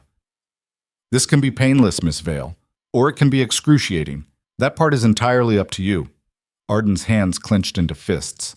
She could fight, take out the guards, maybe even Strand. But then what? She was 3 levels underground in the heart of the council chambers. She'd never make it to the surface. And Kael, Finn, and Darrow were still somewhere in the city. If Arden started a fight now, the council would hunt them down as accomplices. So she unclenched her fists and held out her hands. Smart girl, Strand murmured. The examination lasted 4 hours. Strand worked with methodical precision, taking blood samples that left Arden's arms dotted with bruises. Tissue samples that required cutting into her skin with a scalpel while the guards held her still. Tests that involved injecting her with substances that made her power flare and sputter and burn. Through it all, Strand made notes in a leather journal, her handwriting cramped and precise. Fascinating, she muttered at one point. The cellular regeneration is unprecedented, and the energy signature, it's nothing like standard healing resonance, more aggressive, almost predatory. Predatory, Arden repeated through gritted teeth. A fresh needle had just pierced her forearm, drawing more blood. That's one way to put it. How did you develop this ability? I didn't develop it, it just happened. After your bond was severed, Arden went still. How did you know that? Strand looked up from her notes. We have your file, Miss Vale. Every detail of your exile is documented, including the rejection. Then you know I didn't ask for any of this. What I know, Strand said slowly, is that you represent a significant deviation from established Omega parameters, which raises certain questions. Like what? Like whether your condition is contagious. Strand pulled the needle from Arden's arm and capped the vial of blood. Whether exposure to corrupted individuals triggered a mutation, whether that mutation could spread to other Omegas if left unchecked. The room felt suddenly colder. You think I'm infected, Arden said quietly. I think you're an anomaly that needs to be understood before it becomes a liability. Strand closed her case. We'll continue tomorrow. Guards, return her to her cell. They dragged Arden back through the corridors. Her arms throbbed. Her head felt stuffed with cotton. But beneath the exhaustion, rage simmered. They weren't trying to understand her power. They were trying to weaponize it, just like Varel. The cell door slammed shut. Arden collapsed onto the cot, staring at the stone ceiling. Her mind raced, turning over possibilities, looking for exits that didn't exist. She must have dozed off because when she opened her eyes, someone was standing outside her cell. Kalen. He looked better than he had in the quarantine ward, color back in his face, the gray tinge gone from his skin. But his eyes were haunted, and he gripped the bars like he was trying to bend them with sheer will. You're awake, he said quietly. Arden sat up slowly. What are you doing here? I needed to see you. Well, you've seen me. Congratulations. Her voice came out harsher than she'd meant, but she didn't take it back. Kalen flinched. Arden, don't. She stood, crossing to the bars. Don't come down here and act like we're friends. You put me in the wasteland. You don't get to play concerned hero now. I know. His voice was raw. I know what I did. I know I don't deserve. You're right. You don't. Silence stretched between them, thick and poisonous. Then Kalen said, I'm trying to get you out. Arden laughed bitterly. Good luck with that. Voss wants me dissected. Voss wants a weapon. So does half the council. Kalen's hands tightened on the bars. They've been arguing for 6 hours about whether to study you or kill you. The only reason you're still alive is because I threatened to resign my commission if they touched you. Your commission. Arden's voice dripped with contempt. How noble. It's all I have. Kalen's composure cracked. My rank, my reputation. It's the only leverage I've got, and I'm using every bit of it to keep you breathing. Why? The question hung in the air. Kalen's jaw worked. Because you saved my life. That's not a reason. Because I was wrong. His voice broke. About everything. About you. About what strength looks like. I thought you were weak, but you're the strongest person I've ever met. And I destroyed you because I was too much of a coward to see it. Arden's throat tightened. You think an apology fixes this? No. Kalen met her eyes. Nothing fixes this. But maybe I can keep you alive long enough for you to get out of here. To go back to the people who actually give a damn about you. Kale and the others are safe. For now. I made sure of it. Kalen's expression was grim. But if the council decides you're a threat, they'll round up everyone you've associated with. Use them as leverage. You need to get out before that happens. And how exactly do you propose I do that? Politely ask Voss to open the door? No. Kalen glanced down the corridor, checking for guards. When he turned back, his voice was barely above a whisper. Tomorrow night, during the changing of the guard. There's a 10-minute window where the cells are understaffed. I can arrange for a distraction, get you to the lower sewers. From there, I run like a coward while you take the fall. I don't care about the fall. Well, I do. Arden stepped closer to the bars, close enough to see the shadows under Kalen's eyes, the way his hands trembled slightly. You think I want to owe you my freedom after what you did? This isn't about owing me anything. This is about survival. No, Arden's voice turned to ice. This is about you trying to ease your guilt. And I won't be your absolution, Kaelin. Find it somewhere else. Kaelin stared at her. For a moment, he looked like he wanted to argue. Then his shoulders sagged. Fine, he said quietly, but the offer stands. Tomorrow night, if you change your mind. He turned to leave. Kaelin, he stopped. Why did you really reject me? Arden's voice was soft now, almost gentle. Was it just Virel's manipulation, or was there something else? Kaelin was silent for a long moment. Then he said, I was afraid. Of what? Of being weak. His voice was barely audible. My entire life, I was taught that alphas lead, that we're strong, unbreakable. And then the bond snapped into place, and all I could feel was you, your fear, your uncertainty, your softness. It terrified me, made me feel like I was losing control, so I did the only thing I knew how to do. You destroyed it. Yeah. Kaelin's laugh was broken. And in the process, I destroyed the best thing that ever happened to me. He walked away before Arden could respond. She stood at the bars, watching his retreating form until he disappeared around the corner. Then she sank back onto the cot and buried her face in her hands. She didn't cry. She'd stopped crying months ago, but the ache in her chest felt suspiciously like grief. Pochi. The next morning, they came for her again, but this time it wasn't Strand. It was High Chancellor Voss himself, flanked by 4 guards in ceremonial armor, the kind reserved for state executions. Arden's stomach dropped. On your feet, Voss ordered. She stood. Where are we going? The council chamber. You're being formally charged. Charged with what? Treason, corruption, unlawful practice of forbidden arts. Take your pick. Voss's expression was carved from granite. The council has voted. Your trial begins in 1 hour. They dragged her through corridors she recognized from a lifetime ago, past the guild halls where she'd trained, past the archives where she'd studied, past the meditation gardens where She stopped walking.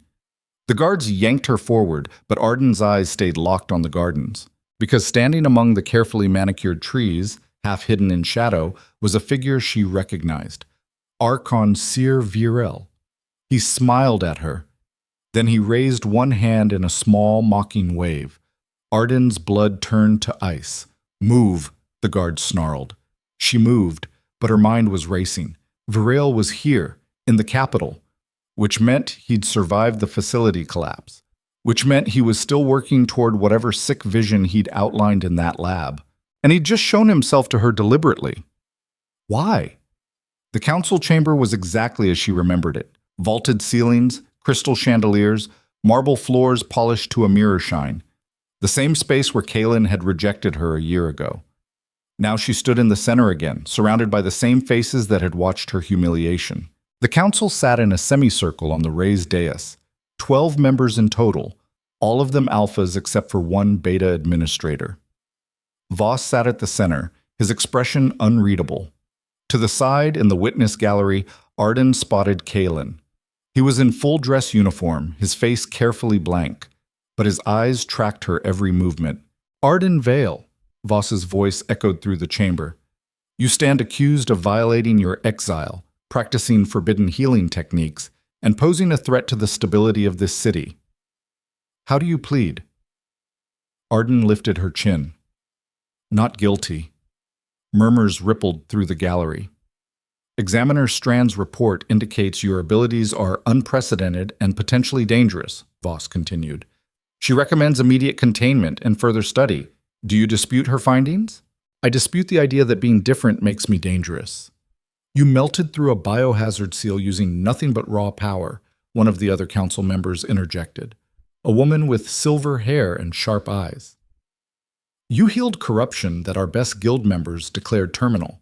These are not normal abilities. No, Arden agreed. They're not. But they're not dangerous either. I can help people. I can stop the corruption from spreading. Isn't that what you want? What we want, Voss said coldly, is to ensure the safety of our citizens. And you, Miss Vale, represent an unknown variable, one we cannot afford to leave uncontrolled. Controlled? Arden's laugh was bitter. You mean locked in a cell while Strand cuts me open to figure out how my power works, so you can replicate it, weaponize it. You're being paranoid. Am I? Arden gestured to the guards surrounding her.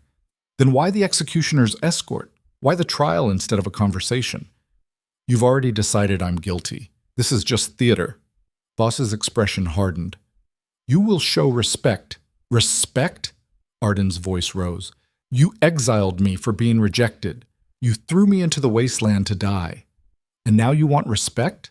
You were cast out because you represented a failed bond, another council member said, an older alpha with a voice like gravel. It's tradition. It's law. It's cruelty. Arden's hands clenched. You discard anyone who doesn't fit your perfect little hierarchy. Omegas who aren't bonded, healers who show too much power, anyone who threatens your control, and you call it law. This is not a debate, Voss snapped. No, it's a sentencing. Arden's eyes swept the council. You've already decided, so just get it over with. Silence fell over the chamber. Then a new voice spoke from the gallery. I have evidence that changes the nature of these charges. Every head turned. Archon Sir Virel stood in the witness section, immaculate in scholarly robes, his black eyes gleaming with something that might have been amusement. Arden's heart stopped. And you are? Voss demanded. Archon Sir Virel, formerly of the Northern Research Institute. Virel inclined his head respectfully. I've been studying the corruption phenomenon for the past 6 years, and I believe Miss Vale's abilities are not just unprecedented, they're the key to ending this crisis. Murmurs erupted through the chamber. Explain, Voss ordered. Virel stepped forward with the smooth confidence of someone who knew he'd already won. The corruption is not a natural phenomenon. It's a deliberate creation, designed to force evolutionary adaptation in those exposed to it. Miss Vale's abilities emerged because she was designed to develop them. Arden's blood ran cold. What are you talking about? She whispered. Virel's smile was gentle, almost paternal. Your rejection wasn't just manipulation, Arden. It was necessity. I needed you broken, isolated, pushed to the edge of survival, because that's when the suppression techniques the Guild taught you would fail. That's when your true potential would emerge. You're lying. Am I? Virel pulled a folder from his robes and handed it to Voss. That's her complete medical history from the Guild. Note the anomalies starting around age 15, the suppression training that had to be intensified 3 times, the instructors who noted concerning power spikes during stress. Voss's face paled as he read. They knew, Virel continued. The Guild has always known that certain Omegas have the potential for abilities that exceed normal parameters. They've been suppressing it for generations, keeping Omegas safe, controlled, weak. That's insane, one of the council members protested. Is it? Virel's voice was silk over steel. Ask yourselves why Omega healers never advance beyond basic techniques, why their training emphasizes containment over expansion, why the most powerful historical healers were all unbonded. The chamber went silent. Arden felt like the floor was dropping out from under her. The Guild has been lying to you, Virel said. To all of you. They've been suppressing Omega potential because they're terrified of what we might become. But Arden, he gestured to her. Arden broke free. And now she has the power to save us all. If you let her. Voss set down the folder. His hands were shaking slightly. These are serious allegations. They're the truth. Virel's smile widened. And I can prove it. Give me 3 days with Miss Vale. Let me help her refine her abilities, train her properly, and I'll show you what she's truly capable of. No. The word ripped from Arden's throat. He's manipulating you. He created the corruption. He has been trying to stop it, Virel interrupted smoothly, by finding individuals like you who can counter it. The facility you destroyed was my research station, yes, but I was studying how to reverse the corruption, not cause it.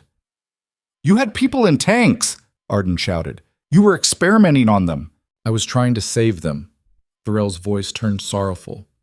And you destroyed years of research because you didn't understand what you were seeing. How many people will die now because that data is lost? Arden opened her mouth to argue, but the words died in her throat, because she could see it on the council members' faces. They believed him. Every word. This is absurd. Kalen's voice cut through the chamber. He stood in the gallery, his face pale with fury. Virel is lying. Arden would never work with someone who... Commander Drake. Voss's tone was sharp. You're emotionally compromised. Sit down. I won't. That's an order. Kalen's jaw clenched, but he sat. Voss turned back to Virel. 3 days, you said. That's all I need. With proper training, Miss Vale could heal the corruption in entire units, save hundreds of lives, end this crisis before it consumes us all. Virel's expression was earnest, trustworthy. All I'm asking for is a chance to help her reach her potential. And if she refuses? Another council member asked. Then she's condemning thousands to death. Virel's voice was soft. I don't think she's that cruel. All eyes turned to Arden. She wanted to scream, wanted to tell them about the tanks, the experiments, the corrupted subjects Virel had created and controlled. But she had no proof. Nothing but her word against his. And he was an Archon, a respected researcher. She was an exiled Omega with abilities she barely understood. What happens after 3 days? Arden forced the words out. You demonstrate your abilities to the Council, Virel said. Prove you can control the corruption, save lives, and in return, they grant you amnesty. You go free, your friends go free. Everyone wins. It was a trap. Arden knew it was a trap, but she also knew she was out of options. Fine, she said quietly. Virel's smile was radiant. Excellent, we'll begin immediately. Wait. Voss held up a hand. Where will this training take place? I have a secondary facility, secure, fully equipped. I can have Miss Vale there within the hour. Virel's eyes gleamed. Unless the council has objections. Voss looked at the other members. A silent conversation passed between them. Then Voss nodded. 3 days. But she'll be under armed guard the entire time. And if she poses any threat, understood completely. Virel bowed. I won't let you down. They came for her 20 minutes later. Not the ceremonial guards this time. Regular soldiers, heavily armed, who cuffed her hands in front of her and marched her out of the chamber. Kalen tried to follow, but Voss blocked him. You're confined to quarters, Drake. That's not a request. You're making a mistake, Kalen said. The only mistake was letting her heal you in the first place. Arden was dragged past them, out of the chamber, through corridors that blurred together. She tried to memorize the route, looking for escape points, but there were none. Just guards and locked doors, and the cold certainty that she'd just been handed to a monster. They loaded her into a transport, a covered wagon with iron bars and no windows. Virel climbed in beside her, still wearing that gentle smile. The door slammed shut. The wagon lurched into motion. For a long moment, neither of them spoke. Then Virel said, You played that beautifully. I didn't play anything. No? Virel's smile widened. You could have told them about the facility, about what you saw, but you knew they wouldn't believe you, so you stayed silent, made the logical choice. That's progress. I'm not working with you. Yes, you are. Virel leaned back against the wagon wall. Because in 3 days, you're going to stand before the council and demonstrate your abilities. And you're going to do exactly what I tell you, because if you don't... He pulled something from his pocket. A photograph. Arden's breath caught. It was Kael, Finn, Darrow, standing together outside what looked like a tavern in the lower district. Your friends are very trusting, Virel said softly. They think they're safe because Drake vouched for them. But Drake's influence only extends so far. One word from me and they're arrested, charged as accomplices, executed within the week. Arden's hands clenched into fists. You bastard! I'm a pragmatist. Virel tucked the photograph away. You have something I need. I'm simply ensuring your cooperation. What do you want? The same thing I've always wanted. Evolution, progress, a world where power isn't suppressed by outdated hierarchies and fear. Virel's eyes gleamed. You're going to help me build it, whether you want to or not. The wagon hit a bump. Arden's shoulder slammed into the wall. And if I refuse, then your friends die. The corruption spreads, and everything you fought for becomes meaningless. Virel's smile turned razor sharp. But you won't refuse, because despite everything, you're still a healer at heart. You can't watch people suffer when you have the power to help them. He was right, and they both knew it. The wagon rolled through the city streets, carrying Arden farther from the council chambers, from Kaelin, from any hope of escape, carrying her straight into Viral's hands. Again. She thought about the power coiled in her chest, the light she'd been learning to control. She could probably kill Viral right now, burn through him before the guards even knew what was happening. But then Kael would die. Finn would die. Darrow would die. And the corruption would keep spreading. So Arden sat in the darkness and let the wagon carry her to whatever hell Viral had prepared. Because sometimes the only way to survive was to walk straight into the trap and figure out how to break it from the inside. The facility was smaller than the mountain compound, but somehow that made it worse. It was built into the bedrock beneath the city's eastern quarter, old smuggler tunnels converted into laboratory space. The walls were rough stone, the lighting dim and flickering. Everything smelled like damp earth and chemicals. Viral led her through corridors lined with cells. Most were empty, but a few... Arden's breath caught.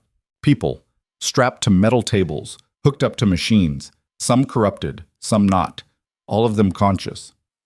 "Don't look so horrified," Viral said. "They're volunteers. Volunteers don't need restraints. They do when the process is painful."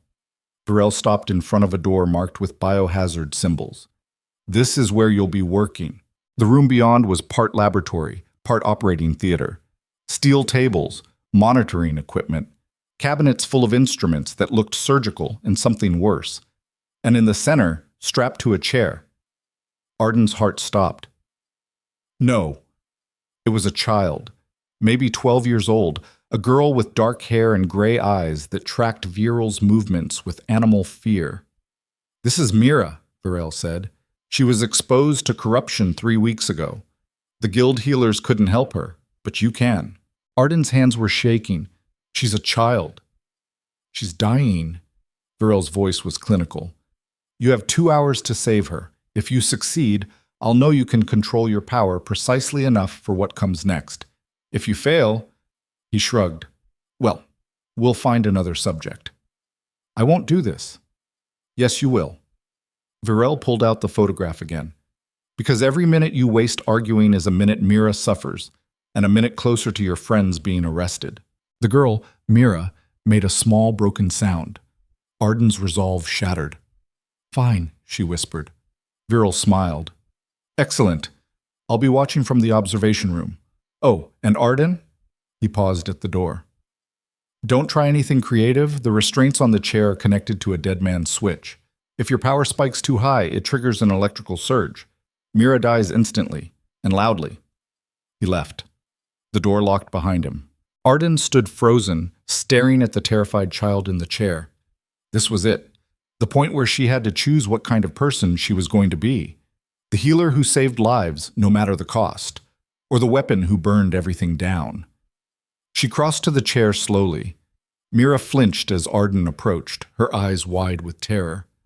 "Hey," Arden said softly. "Hey, it's okay, I'm not going to hurt you." He said... Mira's voice was barely a whisper. "He said I'm dying." "You're not dying." Arden knelt beside the chair, meeting the girl's eyes. "I'm going to fix this.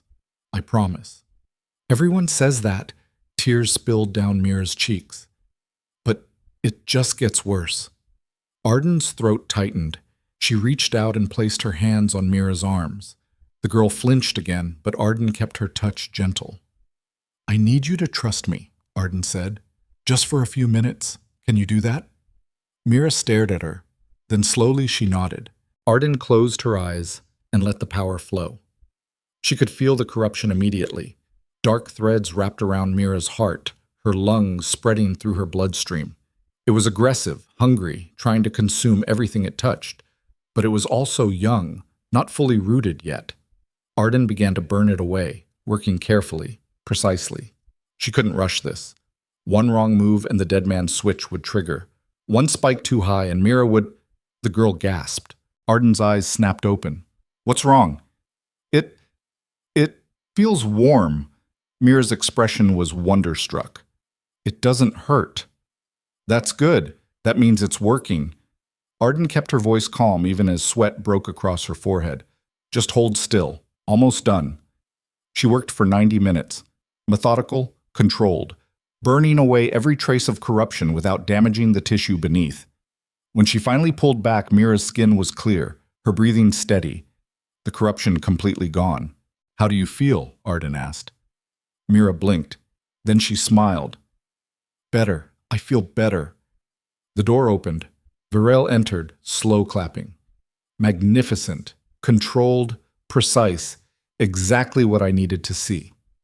Arden stood, putting herself between Varel and Mira. "I did what you asked. Let her go." "Of course." Varel gestured to the guards who'd followed him in. "Take Mira back to her family," with the council's compliments. The guards released the restraints. Mira scrambled out of the chair and bolted for the door, not looking back. Arden watched her disappear, relief and nausea warring in her chest. "You see," Varel said, "you can save people. All you needed was the right motivation. You used a child as leverage. I used a dying child to prove a point." Varel's smile was cold. "And now you understand. Your power isn't just about healing. It's about control, precision, the ability to reshape life itself. I'm not reshaping anything. Not yet." Varel moved to one of the cabinets and pulled out a new folder. "But you will. Because tomorrow, we move to Phase 2. "What's Phase 2? Varel opened the folder. Inside were photographs, dozens of them, all corrupted individuals, all familiar faces, council members, guild masters, military commanders, every person in power who'd stood in Varel's way. "Phase 2, Varel said softly, "is where you cure the people I choose. And in doing so, bind them to me, to us. Because once they understand that we, control whether they live or die, they'll do exactly what we tell them." Arden's blood turned to ice. "That's not healing. That's extortion. That's evolution." Varel's eyes gleamed. "And by the time the council realizes what's happening, it'll be too late. We'll control the cure, which means we control everything." "I won't do it." "Yes, you will." Varel closed the folder. "Because if you don't, I'll infect your friends. Kyle, Finn, Darrow. I'll let the corruption eat them alive while you watch. And then I'll offer you the same choice I'm offering now. Save them by working with me, or let them die to preserve your principles." The room felt too small, too hot. Arden's hands clenched into fists. "You're a monster," she whispered. "I'm a visionary." Varel stepped closer. "And so are you. You just haven't accepted it yet." He left her alone in the laboratory. Arden sank against the wall, her mind racing. She was trapped, completely, utterly trapped. If she worked with Varel, she'd be helping him seize control of the entire council. But if she refused, her friends died. And the corruption would keep spreading until there was nothing left to save. There had to be another way. There had to be. But as Arden sat in the dark laboratory, surrounded by instruments of torture disguised as medicine, she couldn't see it. All she could see was Varel's smile, and the terrible truth that he'd been right all along. Power without choice was just another form of control, and she was running out of choices fast. The door opened again an hour later. Arden looked up, expecting Varel. Instead, it was one of the guards from earlier, young, nervous-looking. He glanced over his shoulder before stepping inside. "You need to come with me," he whispered. "Why?" "Because someone wants to see you, and we don't have much time." Arden's heart kicked. "Who?" The guard didn't answer. He just grabbed her arm and pulled her into the corridor. They moved quickly through the facility, avoiding the main passages, sticking to service tunnels and maintenance shafts. Arden's mind raced. Was this an escape? A trap? Another one of Varel's tests? They reached a storage room at the facility's edge. The guard opened the door and shoved Arden inside. Then he locked it behind her. Arden spun, ready to fight, and froze. Standing in the shadows, battered and bloody but unmistakably alive, was Kyle. Kyle stepped forward, a knife in one hand and murder in her eyes. "We need to talk." "How did you—" "Doesn't matter." Kyle grabbed Arden's shoulders. "Listen to me. This facility, it's not Varel's. It belongs to the council. They've been working with him for months.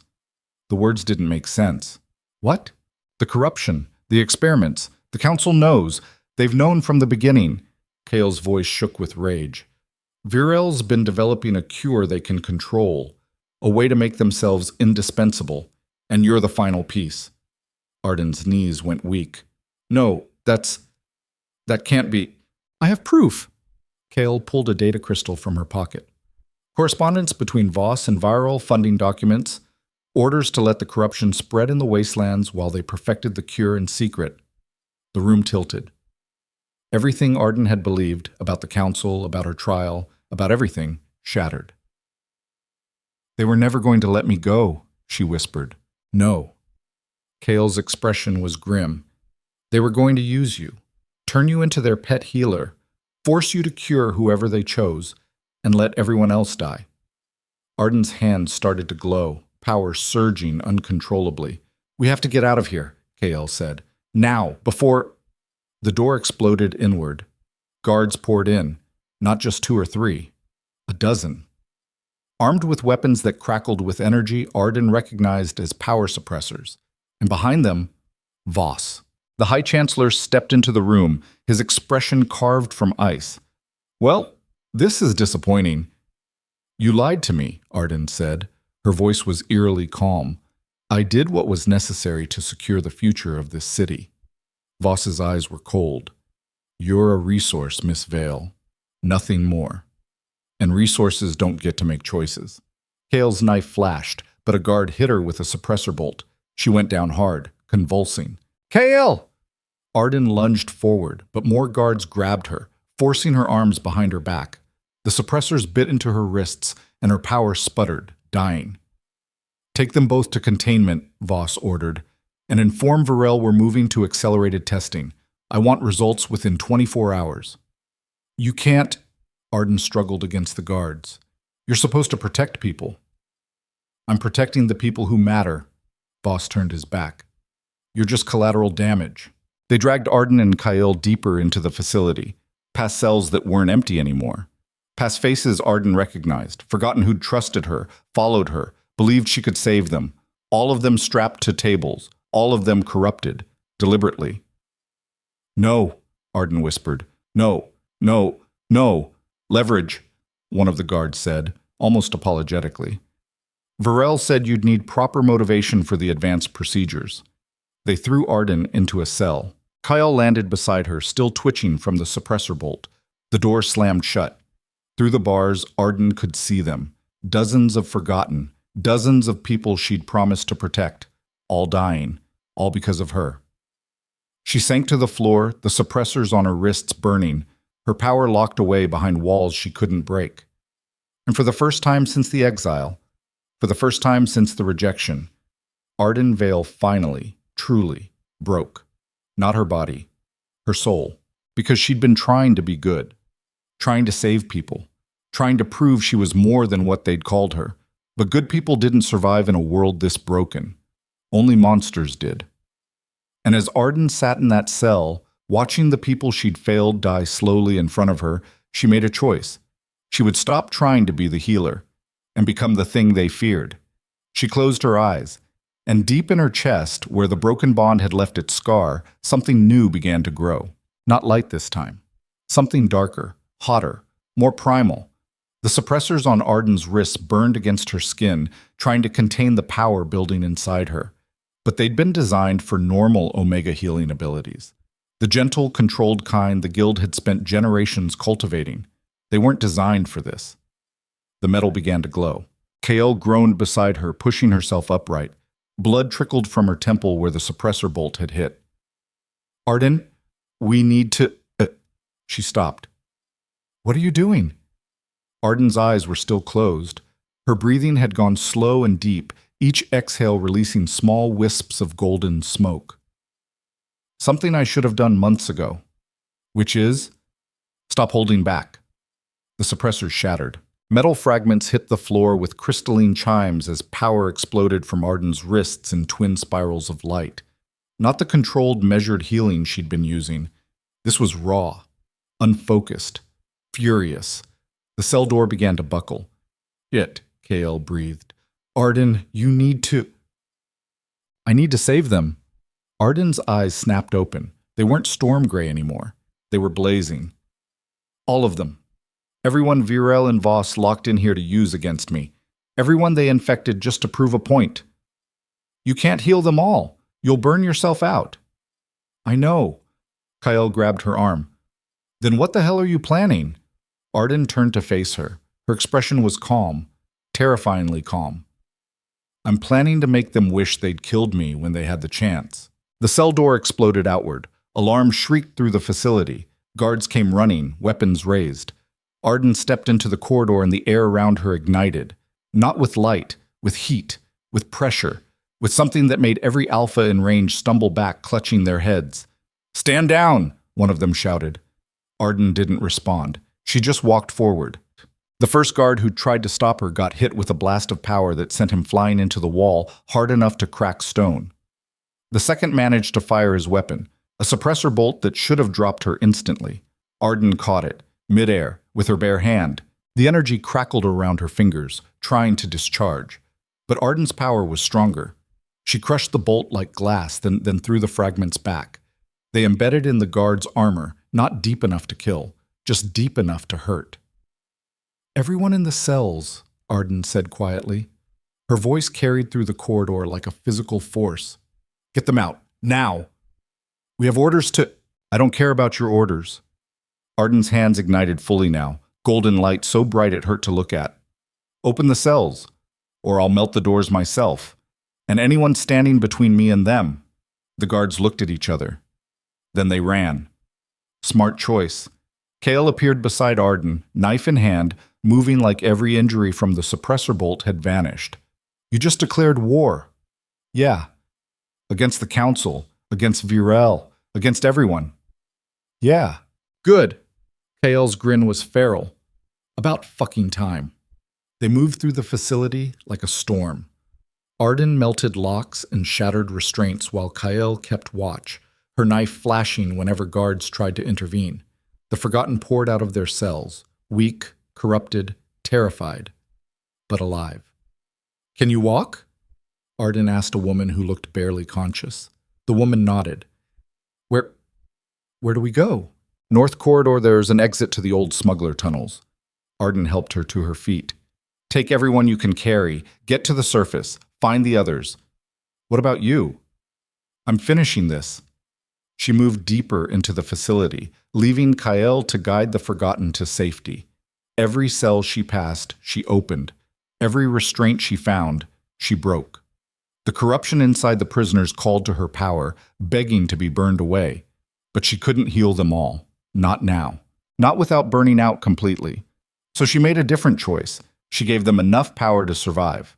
Just enough to walk, to run, to fight their way out. The corruption remained, but weakened. Manageable. Temporary. It would have to be enough. The laboratory where she'd healed Mira was empty when she reached it, but the observation room above wasn't. Through the glass, Arden could see Viral watching her with something that looked like pride. Magnificent, his voice crackled through the intercom. You've finally stopped pretending to be civilized. I knew you had it in you. Come down here and say that. Why would I do that when the view is so much better from up here?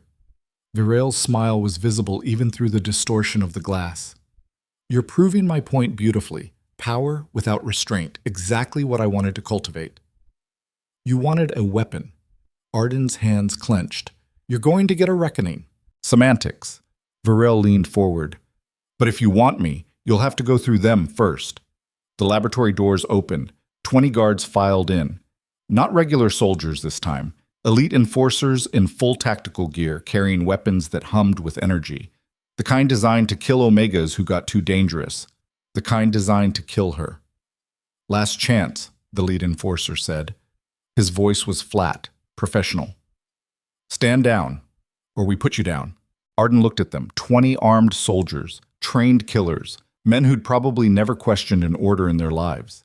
Men who were just following orders, just like the ones who'd thrown her into the wasteland. No, Arden said. Then she attacked. The fight was brutal. Arden had never been trained for combat. Everything she knew, she'd learned in the wasteland from Kael's harsh lessons and harder experience. She was sloppy, inefficient. She took hits that a real fighter would have dodged. But she had something they didn't: rage, pure incandescent rage that had been building for a year. Since the rejection, since the exile, since every moment she'd spent trying to survive in a world that wanted her dead. Her power didn't heal anymore. It destroyed. The first enforcer went down when Arden grabbed his weapon and poured energy into it until the circuitry overloaded and exploded. Shrapnel tore through his armor, sending him crashing backward. The second tried to flank her. Arden spun, one hand catching his throat. Light poured through her fingers, not burning his skin but the air around it, creating pressure that made him choke and gag until he collapsed. The third got a bolt of pure force to the chest that stopped his heart for 3 full seconds before it restarted. By the time half of them were down, the others had stopped trying to capture her. They just tried to survive. "Fall back!" someone shouted. "Fall back!" But there was nowhere to fall back to. Arden was everywhere, moving faster than she should have been able to, hitting harder than her frame suggested, using power in ways that defied every rule the guild had taught her. Because those rules were designed to keep her controlled, and Arden was done being controlled. The last enforcer standing dropped his weapon and raised his hands. "Please, I have a family." Arden stopped. Her hands were still glowing, still burning with power that wanted to be released. The man's fear was palpable. She could smell it, taste it, feel it like a physical thing. One word, one gesture, and he'd be dead. But then she'd be exactly what Vera wanted: a monster. "Go," Arden said. The man didn't wait. He ran, stumbling over the bodies of his fallen comrades, disappearing through the doors. Arden sank against the nearest table, gasping. Her entire body felt like it was on fire. Every muscle screamed, blood trickled from her nose, power overuse, the same warning signs she'd learned to recognize. "Impressive." She looked up. Varel stood in the doorway, alone, unarmed, still wearing that insufferable smile. 20 trained enforcers," he continued, stepping over bodies like they were furniture. "And you defeated them without killing a single one. Restraint and power in equal measure. You're everything I hoped you'd become." "Shut up." "Make me." Varel spread his arms. "Come on, Arden. You've wanted to kill me since the mountain facility. Here's your chance." Arden's hands ignited, but she didn't move. Because something was wrong. Varel was too calm, too confident. He should have been running, hiding, calling for backup. Unless this was exactly what he wanted. "You're stalling," Arden said slowly. "Am I?" "Waiting for something, or someone." Varel's smile widened. "You're getting smarter. Good. You'll need that for what comes next." The facility shook. Not an earthquake. Something worse. Something deliberate. Through the walls, Arden heard screaming. Gunfire. The wet, tearing sounds of corruption spreading. "What did you do?" she whispered. "I activated the contingency protocol." Varel's eyes gleamed. Every corrupted individual in this facility, and there are quite a few thanks to the Council's enthusiastic cooperation, just had their restraints released, along with a generous dose of accelerant to make them more aggressive. Arden's blood turned to ice. The Forgotten are running straight into a horde of corrupted. Varel tilted his head. Unless someone saves them. Someone with the power to burn corruption away. Someone who will be too busy healing to stop what happens next. What happens next? The Council reconvenes in 1 hour to discuss the corruption crisis. Voss will propose emergency measures, martial law, expanded powers, all perfectly reasonable given the circumstances. Varel's voice was silk over steel. And when they vote yes, and they will, I'll have control over the entire city's response to the corruption, which means I control who gets cured and who doesn't. You're insane. I'm efficient. Varel stepped closer. You can stay here and try to kill me, or you can go save your friends. But you can't do both. Choose. Arden's jaw clenched. Every instinct screamed at her to end this, to burn Varel away like the cancer he was and damn the consequences. But she could hear the screaming, the forgotten, the people she'd promised to protect, dying. Fuck you, Arden spat. Then she ran. The corridors were chaos. Corrupted poured through the facility like a flood. Some were the forgotten she'd released, Their corruption accelerated beyond recognition. Others were subjects from deeper cells, twisted and wrong and hungry. Arden burned through them. Not healing this time, just destroying. Her power lashed out in waves, incinerating corruption wherever it touched. Bodies collapsed around her, the darkness burned away, leaving behind corpses or occasionally, rarely, people who gasped and screamed as their humanity returned for the seconds before they died anyway. She couldn't save them. There were too many. But she could end them, give them peace instead of agony. It wasn't mercy, but it was all she had. She found Kale 3 corridors over, back to back with Finn and Darrow, surrounded by corrupted. Kale's knife flashed in constant motion. Finn's bow sang. Darrow fought with his bare hands, roaring like something primal. But they were losing. Arden's power exploded outward in a sphere of light that consumed everything within 20 feet. The corrupted shrieked as the darkness burned away, collapsing into ash. Kyle looked up, wild-eyed and bloody. "About fucking time! Where are the others?" Arden gasped. "North Tunnel. We got most of them out before—" Kale ducked as another corrupted lunged. Arden incinerated it mid-leap. "Before this shitstorm started. We need to get to the council chambers." "Are you insane? That's suicide." "Virel's making his move." Arden grabbed Kyle's arm. "If we don't stop him now, he'll have control over the entire city. Everyone dies." "Everyone's dying anyway," Finn shouted. He loosed an arrow that took a corrupted through the eye. "Look around." "Then we die trying to stop him." Arden's voice was steel. "Or we live long enough to watch him win. Those are the options." Darrow grunted. "Hate both." "Me too." Arden's hands ignited brighter. "But we're out of good choices." They fought their way toward the exit. Every step was purchased with blood and power and pain. Arden's nose was bleeding freely now, her vision starting to blur at the edges. She was burning through her reserves too fast. But they made it. The exit tunnel opened into the lower city, right at the edge of the merchant quarter. Dawn was breaking over the horizon, painting everything in shades of gold and red. It should have been beautiful. Instead, it looked like the end of the world, because the corruption wasn't contained to the facility. It had spread. Gray mist rolled through the streets like fog. People ran screaming as the mist touched them, their skin graying, their eyes darkening. City guards tried to establish perimeters, but the corruption didn't care about barriers. It consumed everything. "Holy shit," Finn breathed. "Virel released it deliberately." Arden's voice was hollow. "Not just in the facility, everywhere. He's forcing the council's hand." "We need to get to higher ground," Kyle said. "The council chambers are surrounded." Darrow pointed. He was right. The crystal tower that housed the council chambers was encircled by corrupted, hundreds of them, more than Arden had ever seen in one place. And at the base of the tower, coordinating their movements like a general commanding troops, Voss. The High Chancellor stood in full ceremonial armor, black and silver gleaming in the dawn light. Around him, enforcers held position, weapons raised. But they weren't fighting the corrupted. They were directing them. "No," Arden whispered. "No, he wouldn't. He would." Kale's voice was bitter. "Look at the patterns. The corrupted aren't random. They're being herded, pushed towards specific districts, the ones where Voss's political enemies live." Arden felt sick. He's using the corruption to eliminate opposition, and then he'll swoop in with the cure. Finn's face was pale. "Play the hero, consolidate power." Virel and Voss. Arden's hands clenched. They're working together. "Always have been," a new voice said. They spun. Kalen stood behind them, battered and bloody, his uniform torn.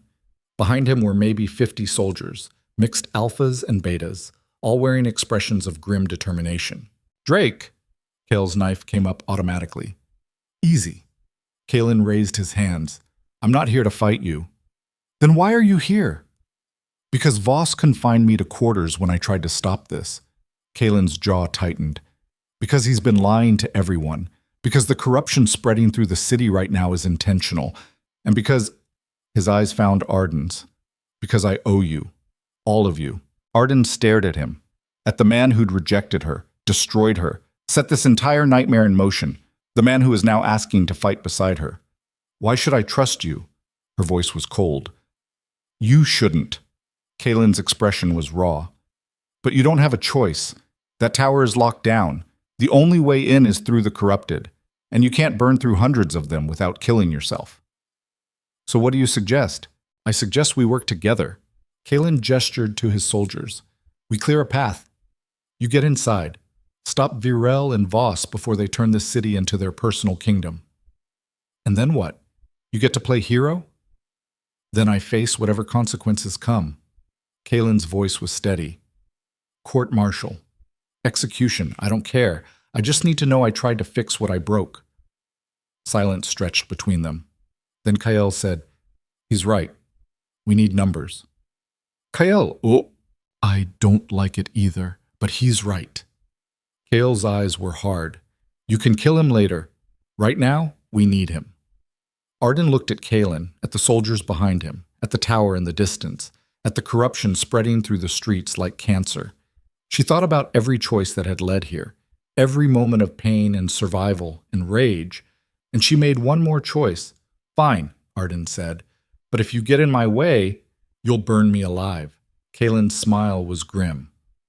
I know. Good. Arden turned to the others. Kael, Finn, Darrow, you're with me. Drake, your soldiers form a perimeter. Keep the corrupted off our backs while we push through. Understood. And Drake? Arden's eyes were ice. Don't make me regret this. I won't. They moved as one. 50 soldiers and 4 outcasts charging toward a tower surrounded by an army of corrupted. It should have been suicide. Maybe it was. But Arden didn't care anymore. She'd spent a year running, hiding, trying to survive. Now she was done running. The corrupted saw them coming and surged. It was like hitting a living wall. Twisted bodies and black eyes and mouths that opened too wide, screaming sounds that weren't quite human. Kalen's soldiers met them head-on, weapons flashing, forming a wedge that drove into the horde like a blade. But the corrupted didn't break. They just kept coming. Push! Kalen roared. Push! Arden was at the center of the wedge, her power blazing. Every corrupted that got close burned away, their darkness consumed by light. But there were so many. For every one she destroyed, 3 more took its place. Her vision started to gray. Too much, her body screamed. Too fast. Arden, your nose, Finn shouted. Blood was pouring freely now, not just from her nose, but her ears. Her hands shook. The light flickered. I'm fine, she gasped. You're burning out. I know. A corrupted broke through the line. Its claws raked across Arden's shoulder, tearing through fabric and flesh. She screamed, stumbling. Kael was there instantly, knife flashing, driving the thing back. Stay on your feet. Kael grabbed Arden's arm, holding her upright. We're almost there. The tower entrance was 50 feet away, then 40, then 30. Then the corrupted parted, not retreating, making way. For Voss. The High Chancellor stepped through the horde like he was strolling through a garden. The corrupted didn't touch him, didn't even look at him. They obeyed him. Commander Drake? Voss's voice was calm. Stand down. You're under arrest for treason. Fuck your arrest, Kalen snarled. And Miss Vale. Voss's eyes found Arden. You've caused quite the mess, but it's not too late. Surrender now. Help me contain this, and I'll grant you amnesty, full citizenship, whatever you want. Arden laughed. It hurt. You're insane. I'm pragmatic. Voss gestured to the city burning around them. This is the future, Arden. The old hierarchies are dying, the councils, the guilds, all of it. Only the strong will survive, and you, he smiled, you could be strong if you stopped fighting me. I'd rather die. That can be arranged. Voss raised his hand. The corrupted attacked. Not in waves this time. All at once. Hundreds of them, moving with coordinated precision that shouldn't have been possible. Because Voss was controlling them. Not individually, but directing them like pieces on a board. Kalen's soldiers went down screaming. Finn took a hit to the ribs that sent him sprawling. Darrow roared, tearing corrupted apart with his bare hands, but even he was overwhelmed. Kael fought like something feral, her knife never stopping, but she was bleeding from a dozen wounds. And Arden was out of power.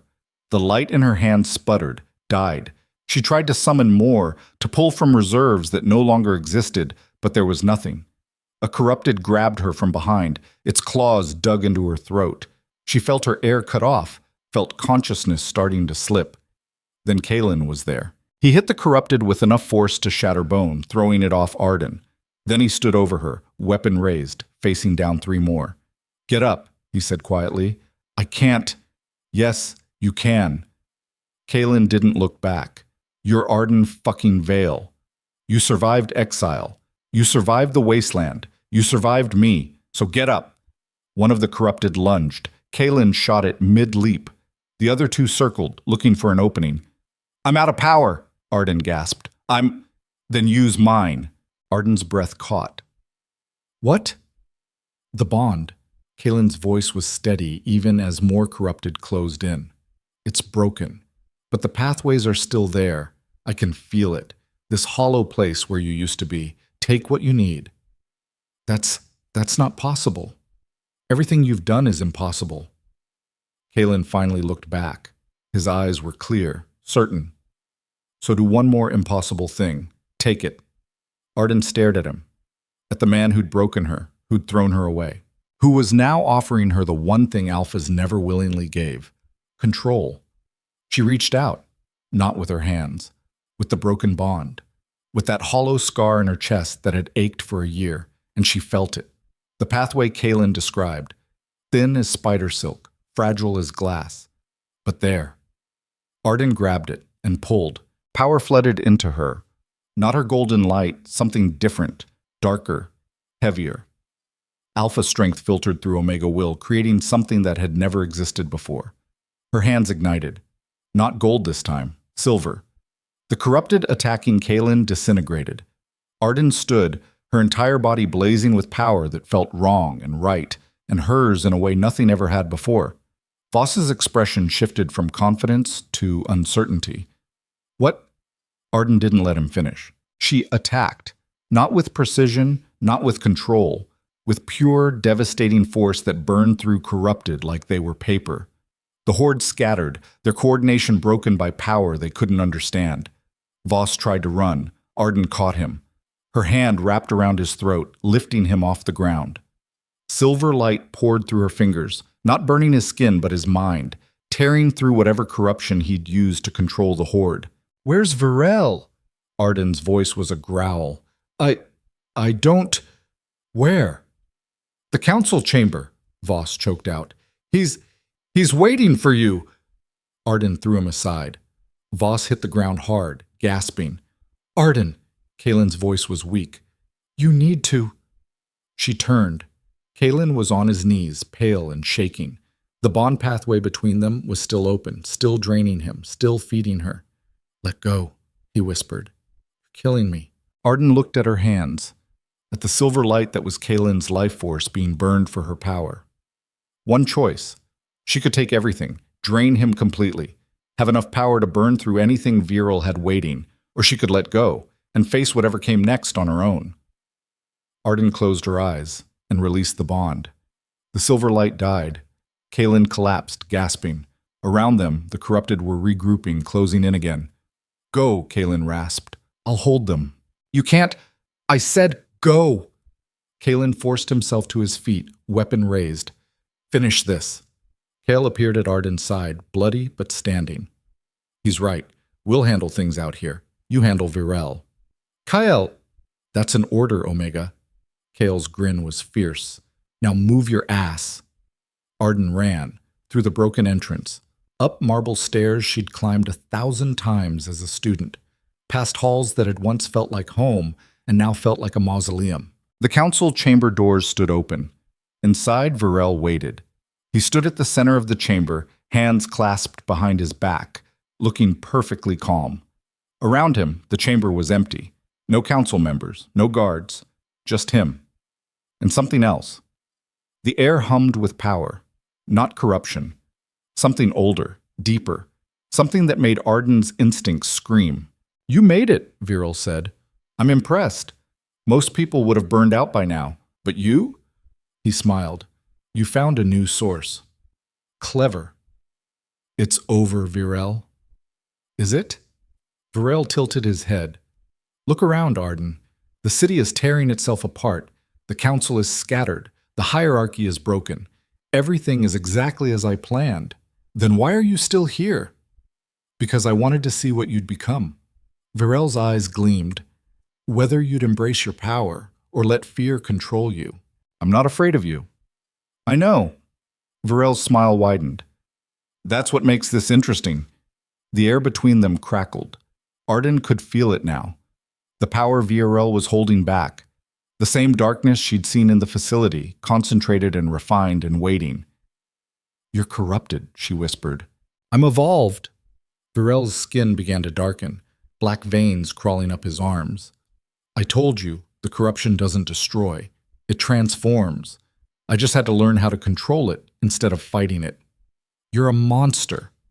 I'm what you could be if you stopped pretending to be civilized. Varel's transformation completed. His eyes were black pits, his skin gray and split, his smile too wide. So let's see it, Arden. Show me what you really are. Arden's hands ignited, and deep in her chest, where the bond had broken and reformed and broken again, where her power lived, she felt something snap into place. Not light, not silver, something new, something that belonged only to her. All right, Arden said quietly. Then she let go. Not of her power, of everything she'd been holding on to. The anger, the pain, the broken pieces of who she'd been before the rejection shattered her. All of it, gone. What remained wasn't light or darkness or some combination of the two. It was something else entirely. Something that had been building since the moment Kalen's rejection broke her bond, since the wasteland reshaped her, since Viral tried to claim her and the council tried to cage her. It was hers, pure, unfiltered, unbound. The power that erupted from Arden's hands was neither gold nor silver. It was white. So bright, it seemed to erase color from the world. The council chamber disappeared into radiance that burned away shadows and left only truth. Viral's smile faltered. Impossible, he whispered. Then Arden hit him. The impact sent Viral crashing through 3 marble columns before he caught himself, corruption flaring around him like armor. He landed in a crouch, his distorted face twisted with something between rage and fascination. You're burning yourself out, he snarled. This much power, you'll kill yourself. Maybe. Arden walked forward, each step leaving scorched footprints on the marble. But I'll take you with me. Viral attacked, not with physical force. With corruption itself, tendrils of darkness that lashed out like living whips, trying to wrap around Arden, to infect her, to drag her down into the same twisted evolution he'd undergone. Arden burned them away. Each tendril that touched her light disintegrated, turned to ash before it could reach her skin. But more kept coming. Viral was pouring everything into the assault, his entire body writhing with corruption, transforming further with each passing second. You can't win! Viral's voice was distorting, becoming something inhuman. I've spent years perfecting this. You're just a broken Omega playing with forces you don't understand. You're right. Arden's voice was eerily calm. I don't understand it. I just am it. She stopped walking and pushed. The light exploded outward in a sphere that consumed half the chamber. Viral screamed as it hit him, his corruption burning away layer by layer. But he didn't disintegrate like the others. His core held, pulsing with darkness so concentrated it seemed to drink the light. I'm not like the others, Viral gasped. I'm not some failed experiment. I chose this, refined it, made it mine. Then prove it. Arden's hands blazed brighter. Show me what evolution looks like. Viral's laughter was broken glass. With pleasure. The darkness exploded. Not tendrils this time. Pure corruption. A wave of it that crashed against Arden's light like a tsunami hitting a seawall. The chamber shook. Stone cracked. Crystal chandeliers shattered, raining glass that evaporated before it hit the ground. The two forces met in the center and collided. Light and dark. Creation and destruction. Order and chaos. Neither gave ground. Arden could feel it. The corruption trying to worm its way into her power, to find weaknesses, to infect the light itself. And beneath that, she could feel Viral's consciousness pressing against hers, trying to break through, to show her his vision. A world without hierarchies, without bonds, where power is the only truth that matters. No, Arden gritted out. You've seen what the hierarchies do, how they discard anyone who doesn't fit. You were one of them. Why protect a system that destroyed you? Because the answer to a broken system isn't no system. Arden pushed harder, her light intensifying. It's a better system. One that doesn't need people like you or Voss deciding who deserves to live. Naive. Maybe. Arden's voice shook with effort. But I'd rather die naive than become you. She reached deeper, past the light, past the power, down to the core of what made her her. The part that had survived rejection and exile and corruption and manipulation. The part that had chosen to save Mira even knowing it was a trap. The part that had let Kalen go instead of draining him dry. The part that still believed, despite everything, that healing mattered more than destroying. And she pulled that core forward, let it flow through the light. Transform it into something Virel couldn't understand because he'd spent years cutting away every piece of himself that wasn't power. Compassion. The light changed. It didn't get brighter. It got warmer, softer, like sunlight through water instead of a blade through flesh. And when it touched Virel's corruption, it didn't burn. It healed. No! Virel's scream was pure terror. No! What are you? The corruption began to unravel, not destroyed, undone. Arden could feel it, layers of darkness that Virel had built over years, each one representing a choice to sacrifice his humanity for power. Each one wrapped around the core of who he'd been before he started this nightmare. And Arden pulled them away, one by one, layer by layer, until there was nothing left but the man beneath. Archon Sir Virel collapsed. The corruption was gone. His skin was pale but human. His eyes were brown instead of black. He looked ordinary, fragile, broken. He stared at his hands like they belonged to a stranger. What? His voice cracked. What did you do to me? I healed you. Arden sank to her knees, exhausted. Whether you wanted it or not. I was perfect. Tears streamed down Virel's face. I was beyond them, beyond all of it. And you took it away. Yeah, Arden's vision was graying at the edges. I did. Why? The word was a sob. Why not just kill me? Arden looked at him. At this man who'd orchestrated so much pain, who destroyed so many lives pursuing a vision of strength that required cutting away everything that made life worth living. Because you were right about one thing, she said quietly. The hierarchies are broken. The systems are corrupt. People do get thrown away for not fitting in. But the answer isn't becoming a monster. It's proving we can be better. Better. Virel laughed bitterly. You think they'll let you be better? The moment you're no longer useful, they'll discard you just like they did before. Maybe. Arden forced herself to stand. But that's my choice to make, not yours. Footsteps echoed through the chamber. Arden turned, ready to fight, but it was Kael who appeared in the doorway. She was covered in blood and ash, moving with a limp, but her eyes were bright with fierce satisfaction. It's done, Kael said. The corrupted outside. Once Voss lost control, they scattered. Most are already reverting. Drake's soldiers are rounding up survivors. She looked at Virel, then back at Arden. What about him? He's done too. Arden looked down at Virel. Aren't you? Virel didn't answer. He just stared at his hands with empty eyes. Kael crossed to Arden and grabbed her arm before she could collapse. You look like death. Feel like it too. Good job not dying then. Kael's grin was weak but genuine. Told you we'd make a fighter out of you. I'm a terrible fighter. Yeah, but you're a hell of a healer. More footsteps. Finn and Darrow appeared, supporting Kalen between them. The Alpha looked barely conscious, his face gray but alive. He collapsed about 5 minutes after you left, Finn said. Whatever you did to him, I know. Arden pulled away from Kael and crossed to Kalen. She placed her hand on his chest, feeling for the bond pathway. It was still there, thin, fragile, but present. This is going to hurt, she told him. Kalen's eyes fluttered open. Everything hurts. Fair point. Arden pushed power through the pathway, Not taking this time, but giving. Pouring energy back into Kaylin's depleted reserves, healing the damage her earlier drain had caused. It was delicate work, intimate in a way that made her uncomfortable, but necessary. When she finished, Kaylin's color had improved. His breathing steadied. He looked at her with something complicated in his eyes. "Thank you," he said quietly. "Don't!"